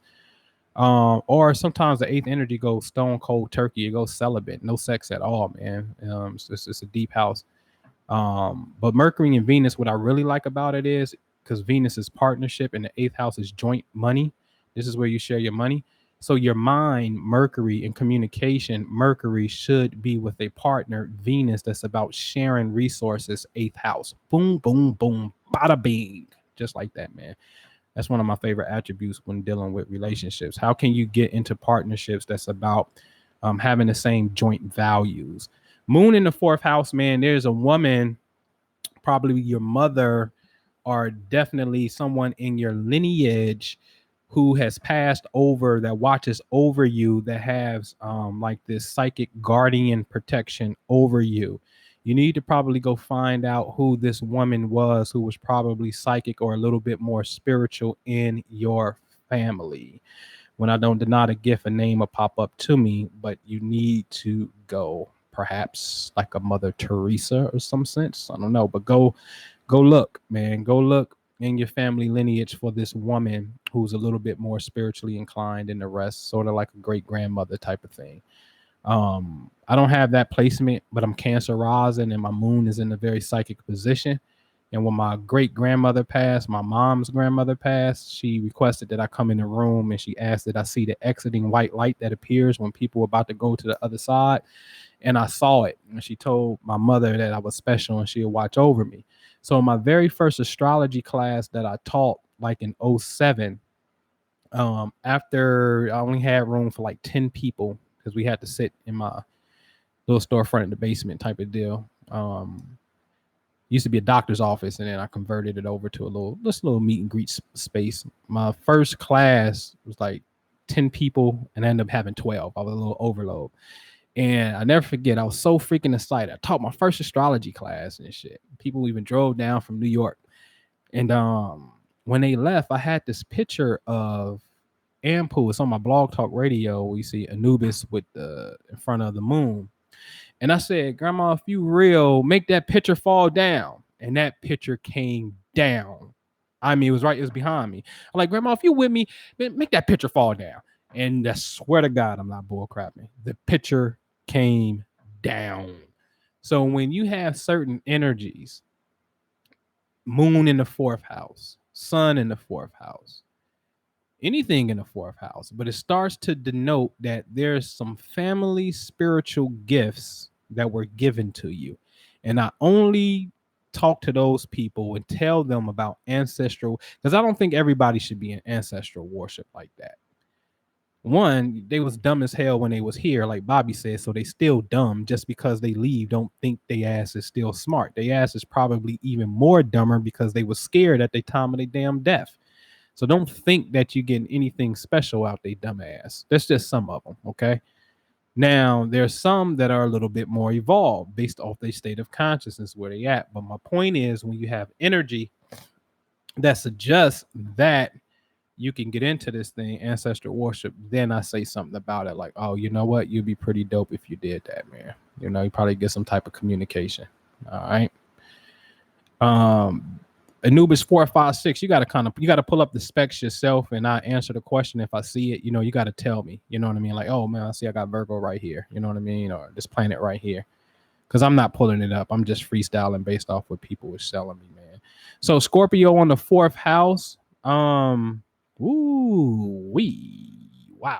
Scorpio on the 4th. Ooh, that's deep, man. Scorpio on the 4th is deep.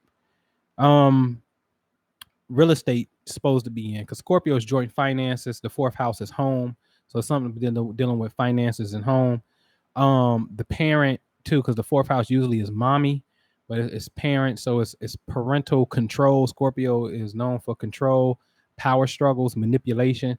So this is something you got to make sure that your parents is not doing to you, or you don't hold no gripes towards them, because if it did happen and you may feel that way, you got to learn the law of transmutation, which is Scorpio, right? And this is how you get to the Phoenix bird part, where you transmute all of the negative qualities.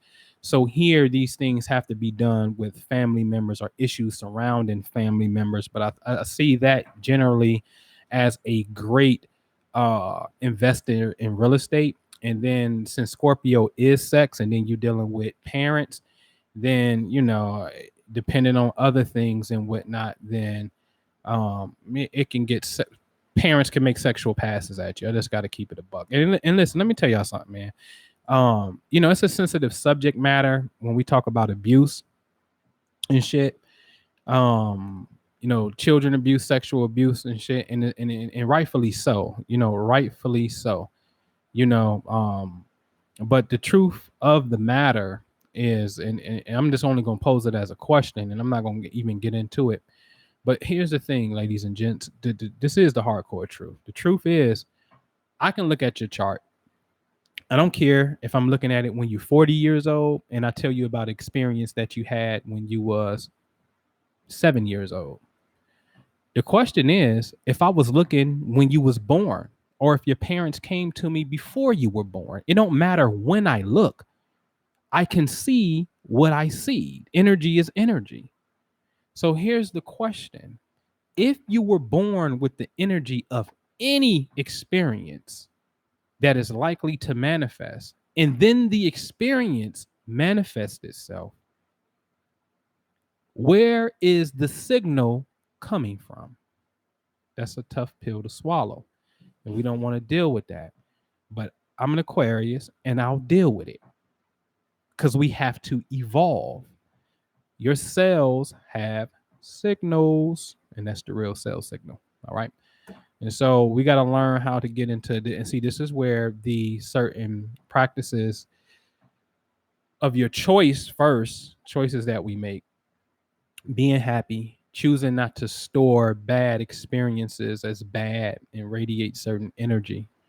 Because although we are not, you know, as babies, man, we unconscious. We don't have conscientious choices that we can make. We retarded. We're dependent upon mommy for a very long time and daddy for a very long time. But we're still radiating energy and shit. And energy don't care about age. It don't care about gender. It don't care about race. It don't care. And I'll say this and I'll come off. What gives me the ground to talk like this is because I know this from truth, and I know it from experience. October 2007, twins are expected to be born to myself, the Immaculate Father, right? Myself and wife. And emergency C-section is done. One twin didn't make it. Knock mom out, boom. Pull the other twin out. Other twin right here, right now. I'm holding a dead twin from the womb. Take a picture. Bright ass light is in the picture next to the body. This is the human soul. My name is Ampu. Ampu is the one that will tell you how the laws of the deceased work. Anubis. The Egyptian god is going to put your heart on the scale of the feather of Ma'at. I'm going to show you how your soul must journey. The Aquarian in the Aquarian age. Now, I don't say this shit to be pompous, but like all of us have a great thing to do, and some of our missions is a little bit more highlighted. Everybody ain't gonna be Michael Jordan, but everybody's gonna be a basketball player, and you're gonna have other great ones that come.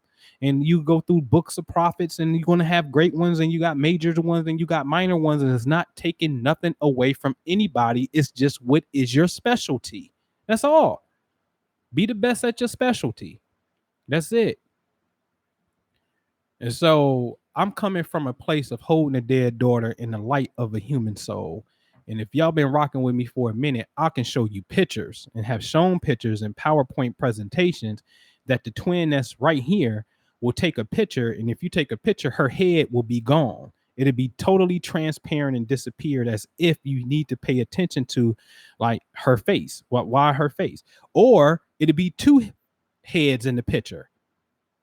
Weird shit happens in October around the birthday too. And so that was an initiation from the side of the great ones, the light, to come and teach people about the evolution of the soul. So don't care about your feelings, man. They don't care about that. See, only when you get into the science of reincarnation and karma and understanding that you are an infinite being that had many experiences and you are here to correct shit, that's the only way you can justify shit happening to kids. It's the only way you can do it. You're not supposed to be, and I'm not condoning shit. Let me be clear. I don't believe in violations of no sorts. The only crime there is when you take free will away from a person. That's a crime. Because it's not of their own free will and accord. But at the same time, I'm the type nigga, I didn't cry when I had a dead daughter. I understand that shit. Like, energy is real. It only transferred. In the moment somebody die, you boohooing and you fucking crying and you sad and you depressed and shit. You don't believe that shit. You just saying that shit. We're gonna have to grow. Sorry, I got to get on that shit. All right. So anyway, back to the science here. All right. Scorpio Mars, I get it. Scorpio Mars can be. A lot of people ask me for sex. Scorpio rising is the blame. Stop playing, Tiffany.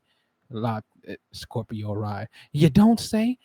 Listen, if that's your energy, right? And the first house is appearance, and you scorpionic in a sense, right? It's not. Be clear. It's not the constellation by itself. This is an energetic expression of who you are. So yeah, you just probably give off a sexy ass energy. Right? So Scorpio rising, yeah, you give off sexy ass energy. So you better be careful, Tiff, because see, you Scorpio rising, and if a lot of people ask you for sex, and then you telling me you got Mars and Sun, especially if they close together, I told you that's that abusive shit where it's Mars like to fight. And in the sense it's scorpionic on a original imprint, or you giving off that energy in the sense of your ascendant. People see what they see, they feel what they feel. So if you come off sexy, fuck it, you just come off sexy. But then you got another marker that's a little aggressive too, so it look like you want it rough. Shut up. Like, you, I don't know, you know what I mean? Like, this shit plays out, you know what I'm saying? All right, so oh man, happy birthday, July 12th, man. Nah, Ozzy, why would you be screwed, man? You can't be screwed, bro. Planetary energies are choices, ladies and gentlemen. You're just here to make the choice. I gotta pull Neo out in the Oracle. What'd she say? I mean, the Oracle out when she was talking to Neo. She's like, the choice. You're here to figure out why you made the choice. I thought you would have figured that out by now. You know what I'm saying? Yeah, it's just an anime. That you're the director in it, you're the actor in this animation, you're the producer of it, and you're the writer of it. You know? So can we change our energy? Yes and no. That's a good question. Can we change it? Yes and no. So this is what I mean.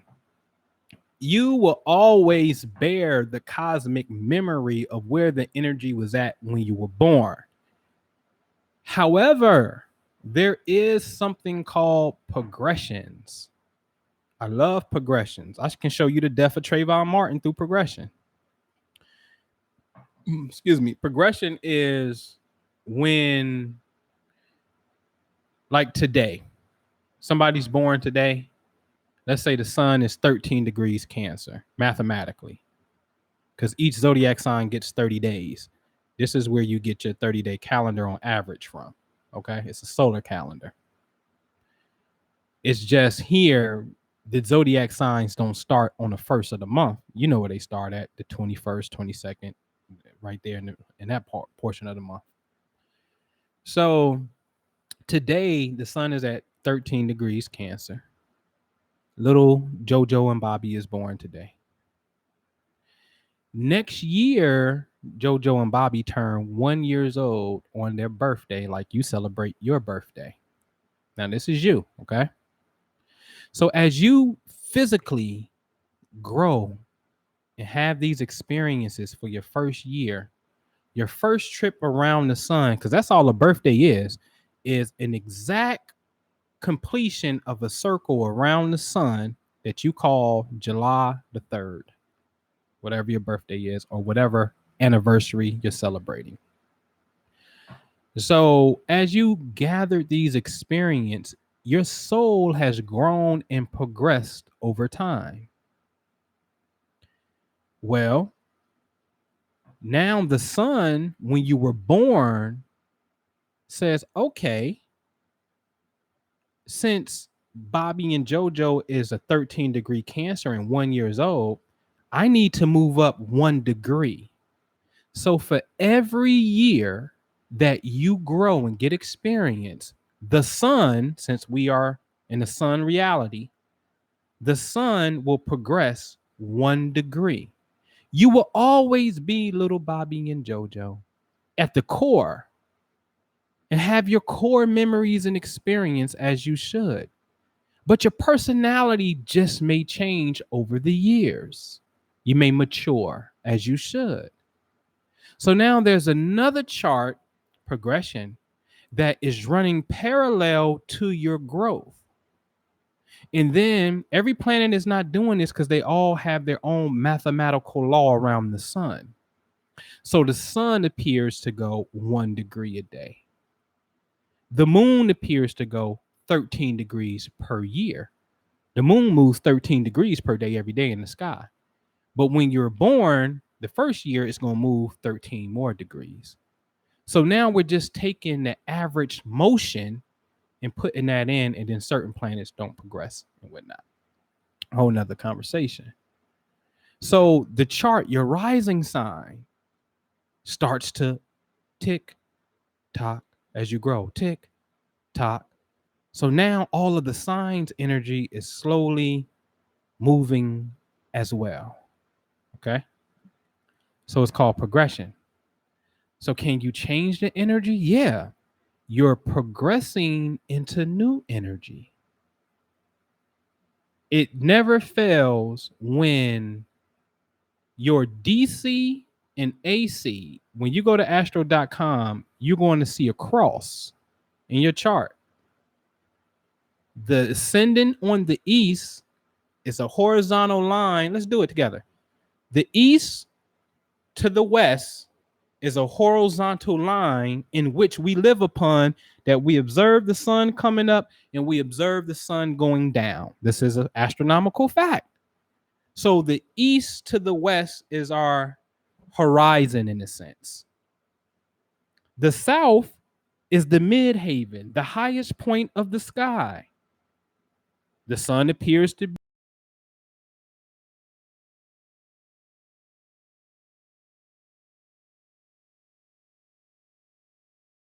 nothing at midnight. So everybody has their own cross that they bear. Jesus, the Son of God, with his 12 disciples, on one level, is talking about the sun in the sky going through or journeying with the 12 constellations. Hence, the Lamb of God is the age of Aries. Then we move to the fishermen. Jesus, people who he met, the 2 fishermen, Peter, Simon, and shit. Then they went to see John the Baptist, the Aquarian, who pours the water out. This is a celestial story that is going to talk about how man will mirror the cosmos. Okay. Man and cosmos, woman and cosmos are one. Okay. So the energy shifts as you progress, as you grow older, but you still carry the original memory and template that you're out of. So you got to grow into that shift. So, yes, you shift, and no, you don't, because you still got that. See, in this place, God is yes and no. There is no yin without yang, and vice versa. It just don't exist that way. God is the great oxymoron.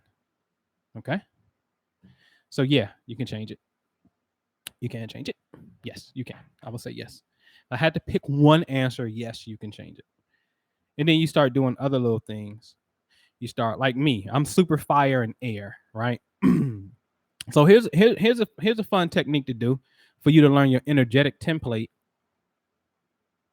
On astro.com, you'll see this box under your chart to the right hand side, and 3 across is going to say CFM, and then down it's going to have 4 letters like FAEW. It stands for fire, air, earth, and water.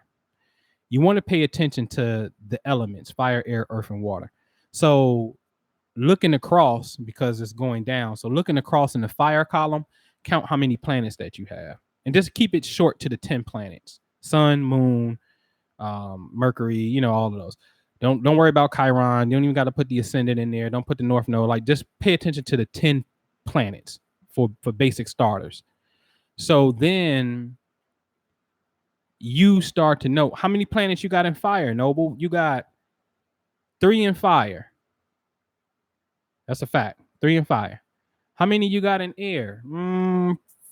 What, 4 or 5? 5 in air. You got 4 planets in Aquarius, none in Gemini, and I'm the generation with Pluto and Libra. So I got 5 in air, 3 in fire. That go 8. How many you got in water? 1. I'm the generation that got Uranus and Scorpio. How many you got in earth? 1. Jupiter's in Taurus. So you're predominantly air, fire, and it's a tie with 1 planet apiece of earth and water. So you're majority air. So what is air? Run your mouth, get on live, and be on here for 2 hours talking stuff. Okay? Ideas, communication. That's air.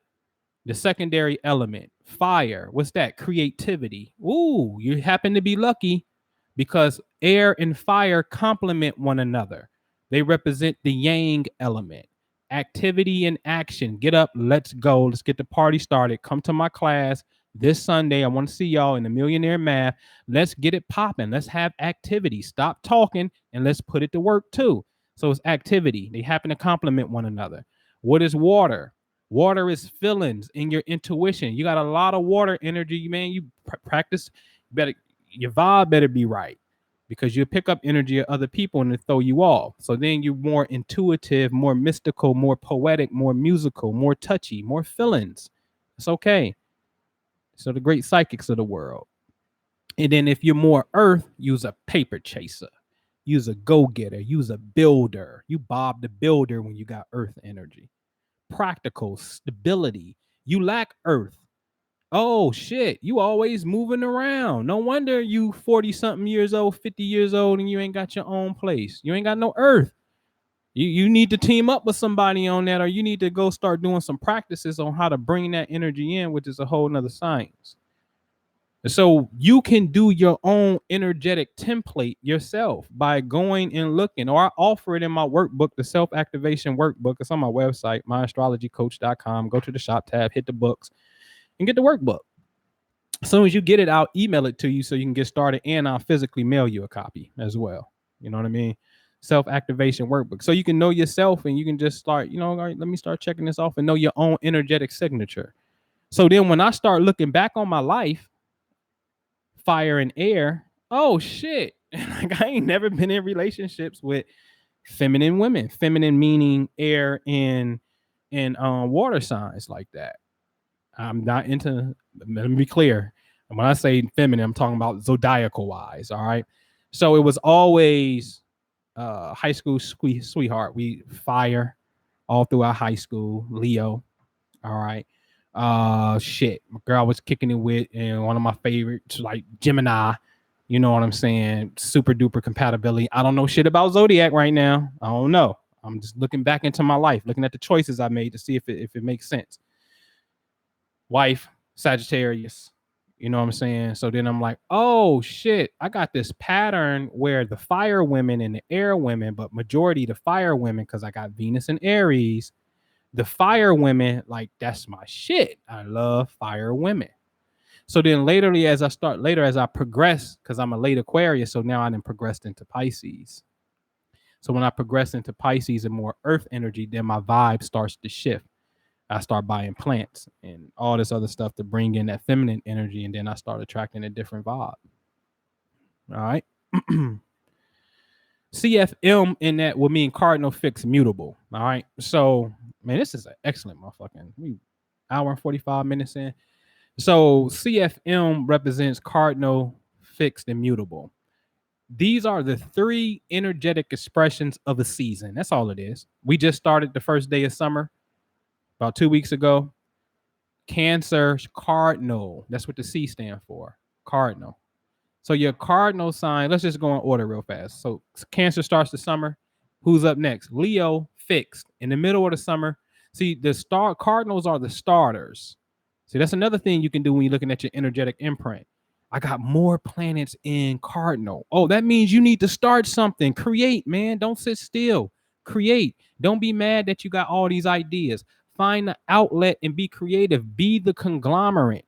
I call Jay-Z the conglomerate mindset. All right. So with or without any of y'all involvement, be coming for all of this. Respect my conglomerate. Give me Duce. Give me Club 4040. Give me Rock Nation Sports. Give me Rock Nation the label. Give me the ownership of the Barclays and the Brooklyn Nets or whatever. Give me title. Give me all of this shit. Conglomerate. Don't be mad. Don't use it. Oh, so many ideas. No. Streamline, focus, delegate. Streamline, focus, delegate. Streamline, focus, delegate. Get these shits popping. Because when you got cardinal energy, you're a creator. When Leo comes next, you're in the middle of a season, you're focused. So somebody hands you something, the starter hands you something, your job is to analyze, focus in on it, and preserve it. Because you're in the middle of a season. You don't like moving.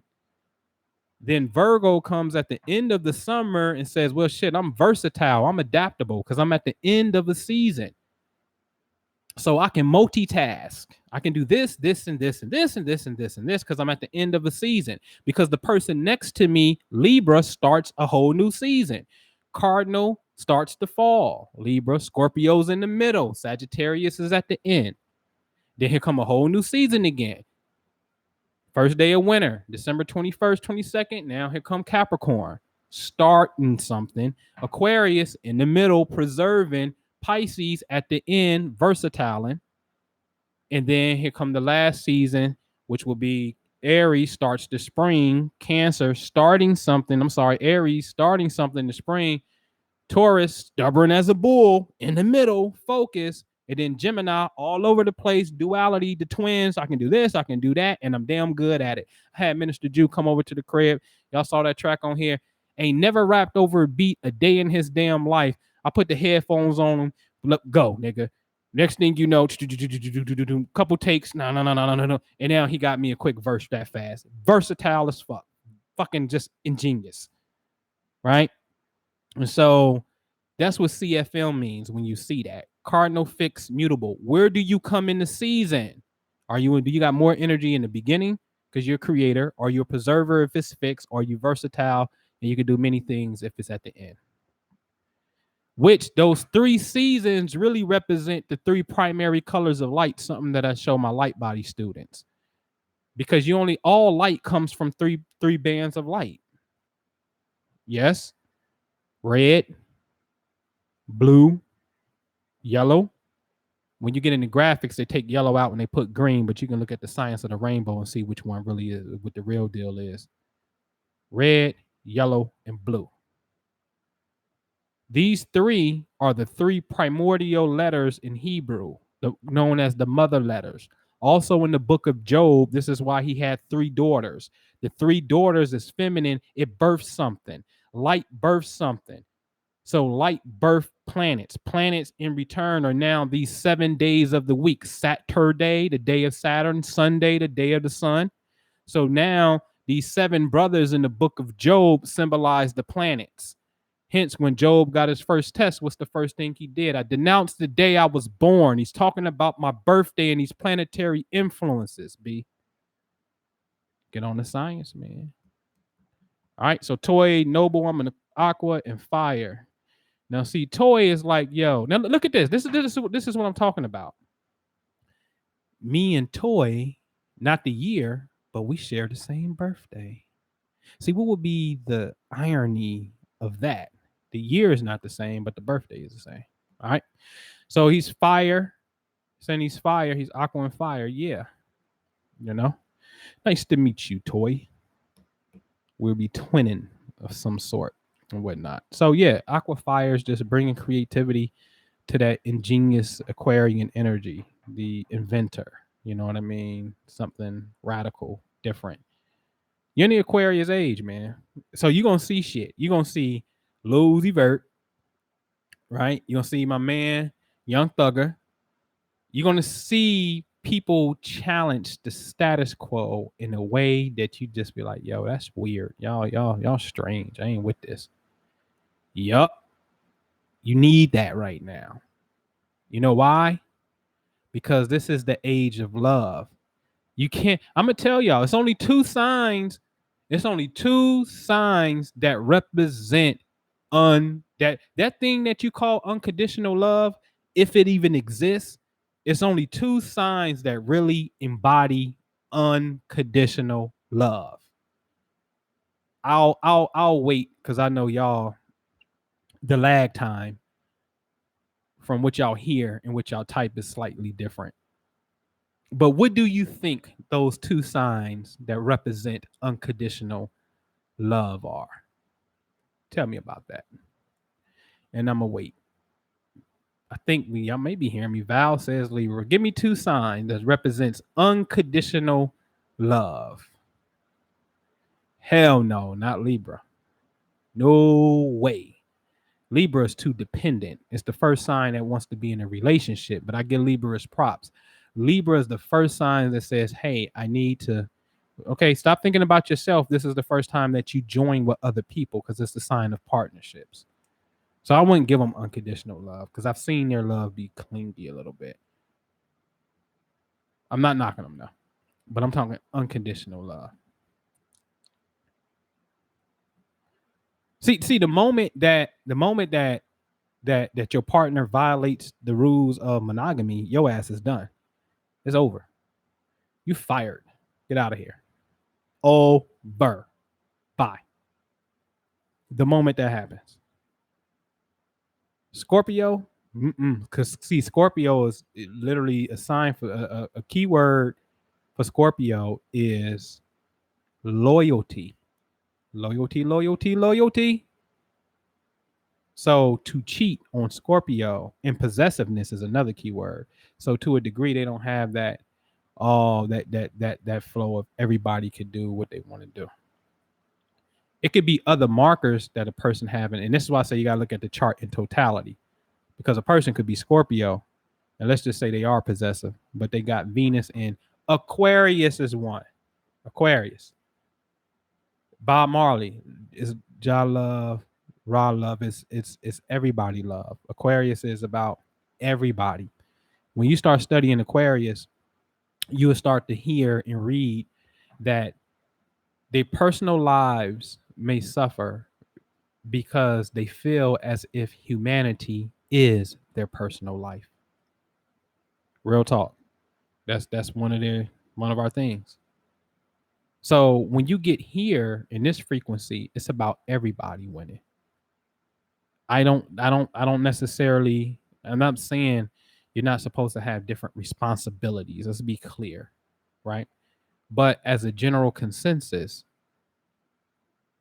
It's a known fact, well documented. I didn't make the rules up. I'm just expressing them. When you get in this age and understand this frequency, this is the one that says, nope, it's not about your personal self, you in my relationship. Humanity is my world in relationship, and everybody is on the same path. This is why this is the age of love. And they're like, let love come in. So the light that comes forth from the great mother star Sirius is sending a transmission of love.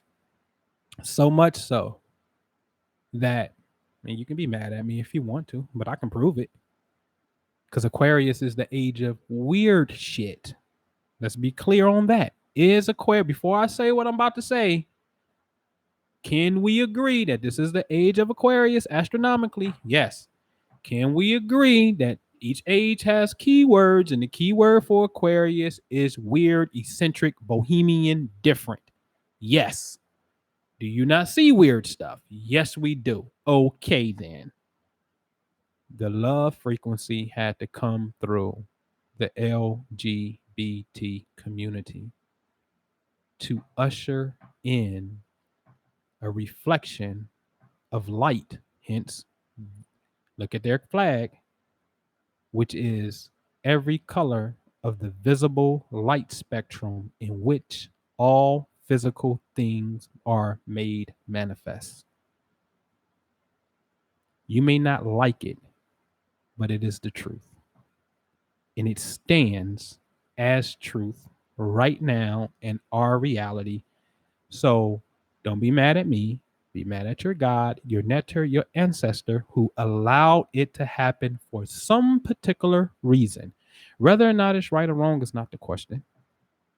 The question is, why did it happen? As the Oracle said in the Matrix, I thought you would have figured that out by now. So it's about love. Aquarius is one. Pisces is the other.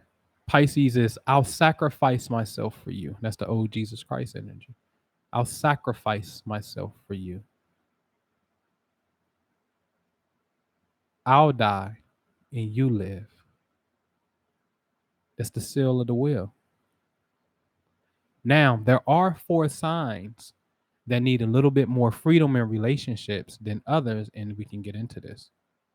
That is Aquarius, Gemini, Sagittarius, and Aries. Those 4 need a little bit more air and room than the rest. But you can have an oxymoron. So again, remember, I'm just talking generalizations, because if you an Aries, what happened if you got 6 planets in the 7th house? Your ass is yearning for a relationship like a mug. You want to be in a love relationship. Bump all that Aries don't want to be in there. See, this is what I'm saying, where you got to see the bigger picture, which is your chart in totality. You know what I'm saying? And so, in generalization, the 4 signs that like to have a little bit more freedom: Aquarius, Sagittarius, Aries, Gemini. 2 fire, Sagittarius, and 2 air, Aquarius and Gemini. Because fire and air is elusive. You can't see air. Can you see? You can't see. You can't see me, baby. You can feel me though, but you can't see me. So it's evasive. You see? Fire needs oxygen to even exist. No oxygen, no fire. Okay? These are just facts of nature that man is composed of. You got fire inside of you. It's called light, electricity. Shit, light is fire. It's your heartbeat. It's your brain wave. It's your temperature. You won't go touch something, no fire that's 100+ degrees, but in your mouth it's that hot. Right? So you got fire inside of you. The digestive chemicals produces a fire. You got all these things are inside of you. Water, earth energies, your flesh, your bones. And without oxygen, you die. So we are all of these things. We're just a little bit more So we got predominantly some more than the others, but we're all of these things. It's in your body. It's called erythral mathematics. It's called go on Wiki. They got a nice page on medical astrology. These energies are in your body. You know what I'm saying?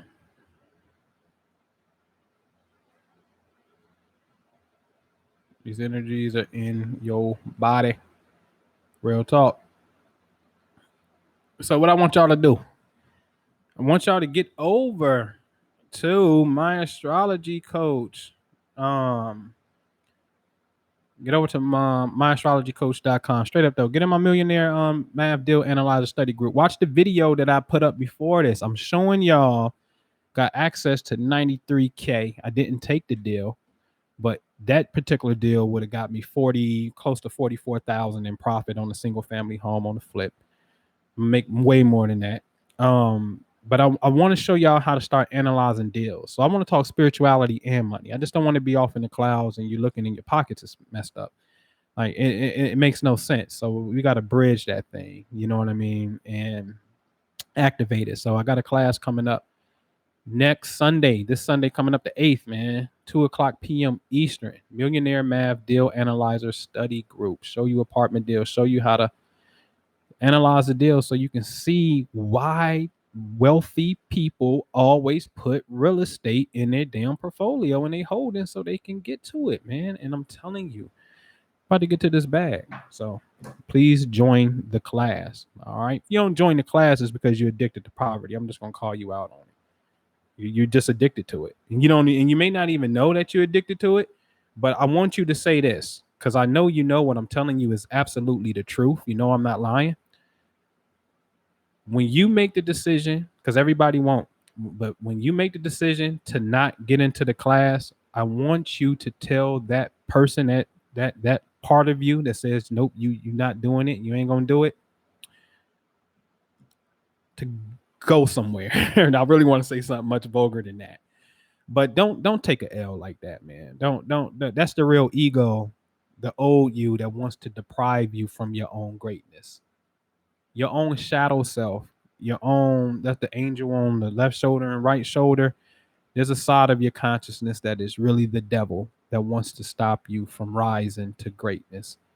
The only way that we can overcome that is to seize the moment when it's game time, meaning when it's time to perform and make the decision, you got to execute.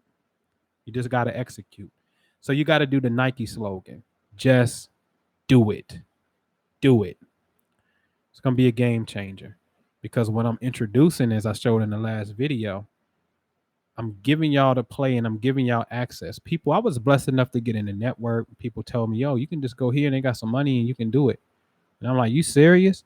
Like, yeah. I called them up. Yeah. They checked out. Shit, I'm in. And now I just showed y'all on that last video, on that one deal, they was willing to give me 93,000, 100% finance because the property only cost 34. My rehab was only projected at 45. So I get up to 250,000 off of a deal. Okay. So therefore, since it fits that criteria, was 100% financing. I don't have to come out my pocket for nothing. I put it on the video. I showed you the back end of my office with my money team. You need you a money team, man. Today is I know I go everywhere and I don't mind going everywhere because this is science and I want to talk and whatnot. But today's subject is millionaire astrology. Where is the money at in your chart, man? How do you identify it? Man, listen, got to know your time of birth. Go to astro.com. Put your birthday in, put your time of birth in, and go down to the second house and find out that zodiac sign that's on the second house. That's going to give you some insight into what your money game is looking like. All right. Do that. So, any questions? Anything else? Because I can do this all day. I really can. You know, but I got some other things to do. So, like I'm about to go to the post office. It's 2:30. I'm going today, Val. Back in town. I promise. But I'm giving her one so she can give it to her people. Millionaire booklet. Because we give these away for free to teenagers. That's how I got so many of them. And I tell people, man, this dude right here, man, Uncle GC, Grant Cardone. Listen, if you want to get your money right and you're in a relationship, every freaking couple needs to go to Grant Cardone on YouTube, and you need to subscribe to the YouTube video, and you need to watch the G&E show. I think that one come on Wednesdays, because him and his wife as a unit is talking business and marriage. You got to watch the show. I'm telling you, it's absolutely my favorite show to watch. Being on the same team, man. Are you even on your team? You ain't even on your own team. You got dreams to be a millionaire, because if you already got it, then you need to say something so you can help me help the audience that's a millionaire. So if you got more than $10,000, you a millionaire, you got big money, let me know so I can help people. So you can come in and we can help the audience. Got a beautiful audience of people who are trying to learn and get to the place of where you're at. If you would like to get there and you don't have it, then you will be in class. We'll be working together. Okay, myastrologycoach.com. Front page, you will see it. Millionaire Math Deal Analyzer Study Group. Val was in the class. She right here in the chat. See, what I do is I'll handpick some people. Like, yep, I like your energy. I like your energy. You. I'm not. The public don't even know we doing this. Nobody knows. I'm only. This is private. And we was analyzing deals. You should have seen Val's paper. I think we're gonna start off with that. I wish we still had. I hope you still got your papers when she first started. Numbers was all over the place. I'm telling you, this class is dope, because when you doing the math, like, everybody sometimes is gonna come up with a different answer, right? This is the funniest shit in the world, right? And it's fun, and that's what we got to get to. It's fun, and so the numbers was every freaking where, right? So it's like, well, Val, how much money you got? Right? And whatever her number is ain't the number that she really supposed to have. Maybe she got too much. But if she got too much, that technically means she took somebody money. Or she ain't got enough when it's time to cash out. She forgot some money somewhere and she leaving money on the table. So I'm telling you, this is amazing, man. And you will start having all these notes everywhere here. And then once you get better and better, you would end up fine-tuning and creating the system where that shit would be just on one little spot versus all over. You got to really see what's going on, because when this shit gets schizophrenic and it's over here and over here, and you got all these numbers, it's because your mind is not accustomed to working with money. And that's just the truth. You are schizophrenic when it comes to money. You all over the place. And that's why you ain't got no money. That's just the truth. Okay. So now when you fine tune it and you condition, you're starting to condition your mind that, okay, I can do the math, I can see the deal, and it's much cleaner and it's to the point. And here's the kicker. There's a certain region in the brain, because the brain deals with a lot of shit. The back of the brain is responsible for seeing stuff. You got emotions right here. You got perception. Like, you got all kind of different things. When it comes to money, I'm going to show you a case study neurologically that deals with the brain. And then whatever your money goal is, that's the region of the brain that you need to be sending conscious energy to. Hello? You are made to have a scientific biological expression. So you need to know where it is that you need to activate. And then it's going to become easier for you to strengthen that, because what? Energy flows to wherever attention is at. Okay? What's the saying? Energy flows to where attention goes, or vice versa, however they say it. So if your mind is on a certain thing, then the energy is going to follow that. It's all about circuitry and electrical impulses that comes from your central nervous system, i.e. the brain and spinal cord, that conveys electricity to the spot that you say. Think about moving your toe right now. Everybody move a toe. Everybody move a finger. Those are electrical impulses. So there's a portion of your body that deals with finances. Move that right now, please. Oh, shit. Guess what? You don't know. Keep it real. You don't know. Move the portion that deals with money. Concentrate on the portion that deals with money. You don't know. Be in this class. It's no reason to be ignorant. Ignorant is a choice now. And I don't want to be. I just don't want to be. I don't. And at the same time, I want a lot of damn money. I'm going to be honest about it. A whole lot of it. So I had to put myself on the path to start getting it. Okay? So that's what we're doing. I'm going to show you where this stuff is at in the briggity brain. All right. So I give it a few more minutes. I give y'all a couple more questions before I turn this off, man. We like 2 hours in. Some old school build type of stuff. So the name of the class is on the front page of myastrologycoach.com. It's called Millionaire Math Deal Analyzer Study Group. So just scroll down when you go to the site. And everybody take a look at the site. I changed the colors. I'm on my orange game now. So it's no more that aqua Atlantic Ocean blue. But scroll down on myastrologycoach.com. You're going to see it. It's going to say July the 8th, 2 o'clock. It starts. Click here. Click on that, man. Get in the class, bro. It's going to be fun. That's why Valerie Williams right here in the chat is putting all these smiley faces up, because she did the experience. Val is dope. Then she came back and started showing me deals, finding the deals. I'm like, oh, I think, what you think about this one? Finding me, it was some hood deals though. These shits was in the hood in like Mobile, Alabama. Some these shits was hooded out. The parking lot was across the street in an abandoned warehouse. I'm like, oh no, we ain't getting into this. No, and whatnot. You could tell this was straight up, and not to belittle anything, but it was straight typical government assistance type of project type shit. And I'm like, nah, we good. You know what I mean? And so, I appreciate you, Toy. Really appreciate you and whatnot. Hit me up, Toy, for sure. You can call the number on the website that'll ring me and whatnot. You know what I mean? So we start looking at deals, and then I just got to tell the story, Val. For real, I do, because it makes me sentimental to see the growth. And it's like I met Val at the spring equinox. We do trips 3 times a year. You know what I mean? In fact, we doing a trip in Florida.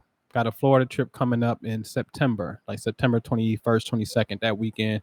That's on the website too. Just go to the events tab and go to retreats. And gonna be talking nothing but money, riding down on DJ Khaled. I'm gonna take you to the number. I'm gonna take you to Grant Cardone's office. We're gonna roll up on Grant. That's what we're gonna do when we in Florida. And in fact, I'm about to add on to it. And because the mansion is almost packed out for our sleeping capacity. So I'm gonna add on to it where y'all still can join. You just got to take care of your own sleeping arrangements, but you can come over to the mansion and kick it with us and whatnot. And so anyway, 3 months ago, 4 months ago, Val was like not on her shit, like had the idea but didn't have the plan to execute. So we got clear, and the Millionaire Math, I think, really showed her the ability where she can do math and see how to analyze deals. And this is what I'm saying. Although we using apartment deals, business is business, and it's no different than you saying, "Oh shit, I need $1,000 can get me 1,500 containers in return sales for $850, and I can leverage. I need this $1,500, but I don't have it. How do I get it? I can leverage by setting the deal up this way, bringing in somebody who can give it to me. Like, it's not hard. It's like something clicks in this class." And so, long story short, man, Val on her shit. She doing business credit right now. Show you how to get credit lines and whatnot on the business tip and shit. And closing deals. You know what I mean? Closing deals. And I think the unique thing about us being together, y'all, is like you get to, like, I'm not gonna answer a question and shit. You know what I mean? Like, if you got a question, even though we in the deal analyzer study group, and you may ask me a question about, like Val had something going on and it was closing the deal. She was like, man, I'm not closing. Maybe my price is too high or something. And I said, hold on, I'm gonna send you something. So I just went into my resources. It's about resources, y'all. It's about networking. So I sent her some shit that I got in the arsenal. And then she like, man, I'm closing. We doing role playing. And she's like, I'm gonna close this deal tomorrow. Man, she went out and texted me the next day, like, got him. She said she was gonna close him because she understood the gap. She understood how to overcome the objection and whatnot. All right. What you say? Start my business will throw my force off, or 90 days is good for each project. What you asking? Starting my business will throw off my force, or 90 days is good for each project. No, I don't think nothing is going to throw you off. It's just a matter of your concentration. You know what I mean? A matter of your execution. You know what I mean? So I can't say. I think that's really more of a question of, can you afford to do X, Y, Z? Because it seemed like in that scenario, that sounds like to me something is going to be neglected. So therefore, you feel like it's going to throw you off if you do something. And only you can make that judgment to say, like, oh no, I can't afford to abandon that. We shouldn't be abandoning anything anyway, especially if it's bringing in money, in a sense, unless you're about to make a total transfer and create something totally new and you're about to beast out in that thing and whatnot, then yeah, I get it and whatnot. So hopefully it doesn't throw you off. We got to learn the laws of integration here. All right. So we good? I think we good, man. I'm an old man now and shit. I gotta go to the potty. I can't be doing 2-hour conversations without going to the potty and shit. So hit me up. I appreciate y'all for showing up, man. Millionaire Astrology again, man. Go back. I know we was all over the place, but hey, that's the unorthodox teacher, the Aquarian, the enlightener, as they like to say. Sometimes we got to touch on these subject matters so you can put the piece of the puzzle together for yourself. All right, you got a serious question, man. Listen, I'll leave y'all with this. I want y'all to go watch the video that I just posted, because immediately after I posted, I did live, so I don't think you saw it. So I want you to go watch that one that I post. And at the end, you're going to see the back office of a real estate deal, a loan that I was approved of, 93K to go ahead and do this deal. I am showing you that you can have access to up to what is it, 750,000, because I get 250 each deal. And I'm gonna make another video Friday. I'm gonna be in a different location. I'm on some super duper high rise type of business. I'm gonna shoot a video Friday from location because I'm real estate shopping, and I'm gonna show y'all $250,000 straight up. So I ain't bullshitting. I can get you this access. You only need 6K to get started. If that's you, and I'm serious, if that's you and you want to take the steps that I'm taking, I'm just showing you my steps along the way. I'm going to show you how to get it. You just need 6K to get started. I'm making money off of it because I have a business, the Prosperity Investment Group. All right. We all got to eat together, but I'm going to help you set your shit up straight. Asset protection, something that you'll never talk about in here. Certain ways you need to be set up when you're doing business. When you're dealing with general contractors, there's certain things you just need to have. If you ain't never done it before, you need to have certain things in play. It's just the nature of business. It's information. All right. But most importantly, 750K anytime you need it. A one-time fee anytime you need it. Anything above, when you look at that deal that I just did, if it's above the 250, then I just have to come out my pocket. So I'm gonna show y'all $250,000 at the end of the week. In that deal, they wanted me to bring 20,000 to the closing table. So you can go for as big as a deal as you want, as long as you got the difference. So it ain't no limit. They're giving you up to a $250,000 3 times. That's 750. $250,000 off of what's called the ARV, and I'll get into that in a whole another video. All right, but if you want to get to this paper, the real estate investing, and you got 6K, because you got to be pre-qualified. You got $6,000 right now, and you want to become a millionaire and get into these profit margins that I show. Call me direct, 267-403-4078. I'll see you in the Millionaire Math Deal Analyzer Study Group. Starts this Sunday at 2 p.m. Get over to the website, myastrologycoach.com. Scroll down a little bit. You're going to see it. Millionaire Math Deal Analyzer Study Group. I'll see y'all Friday. All right. Peace.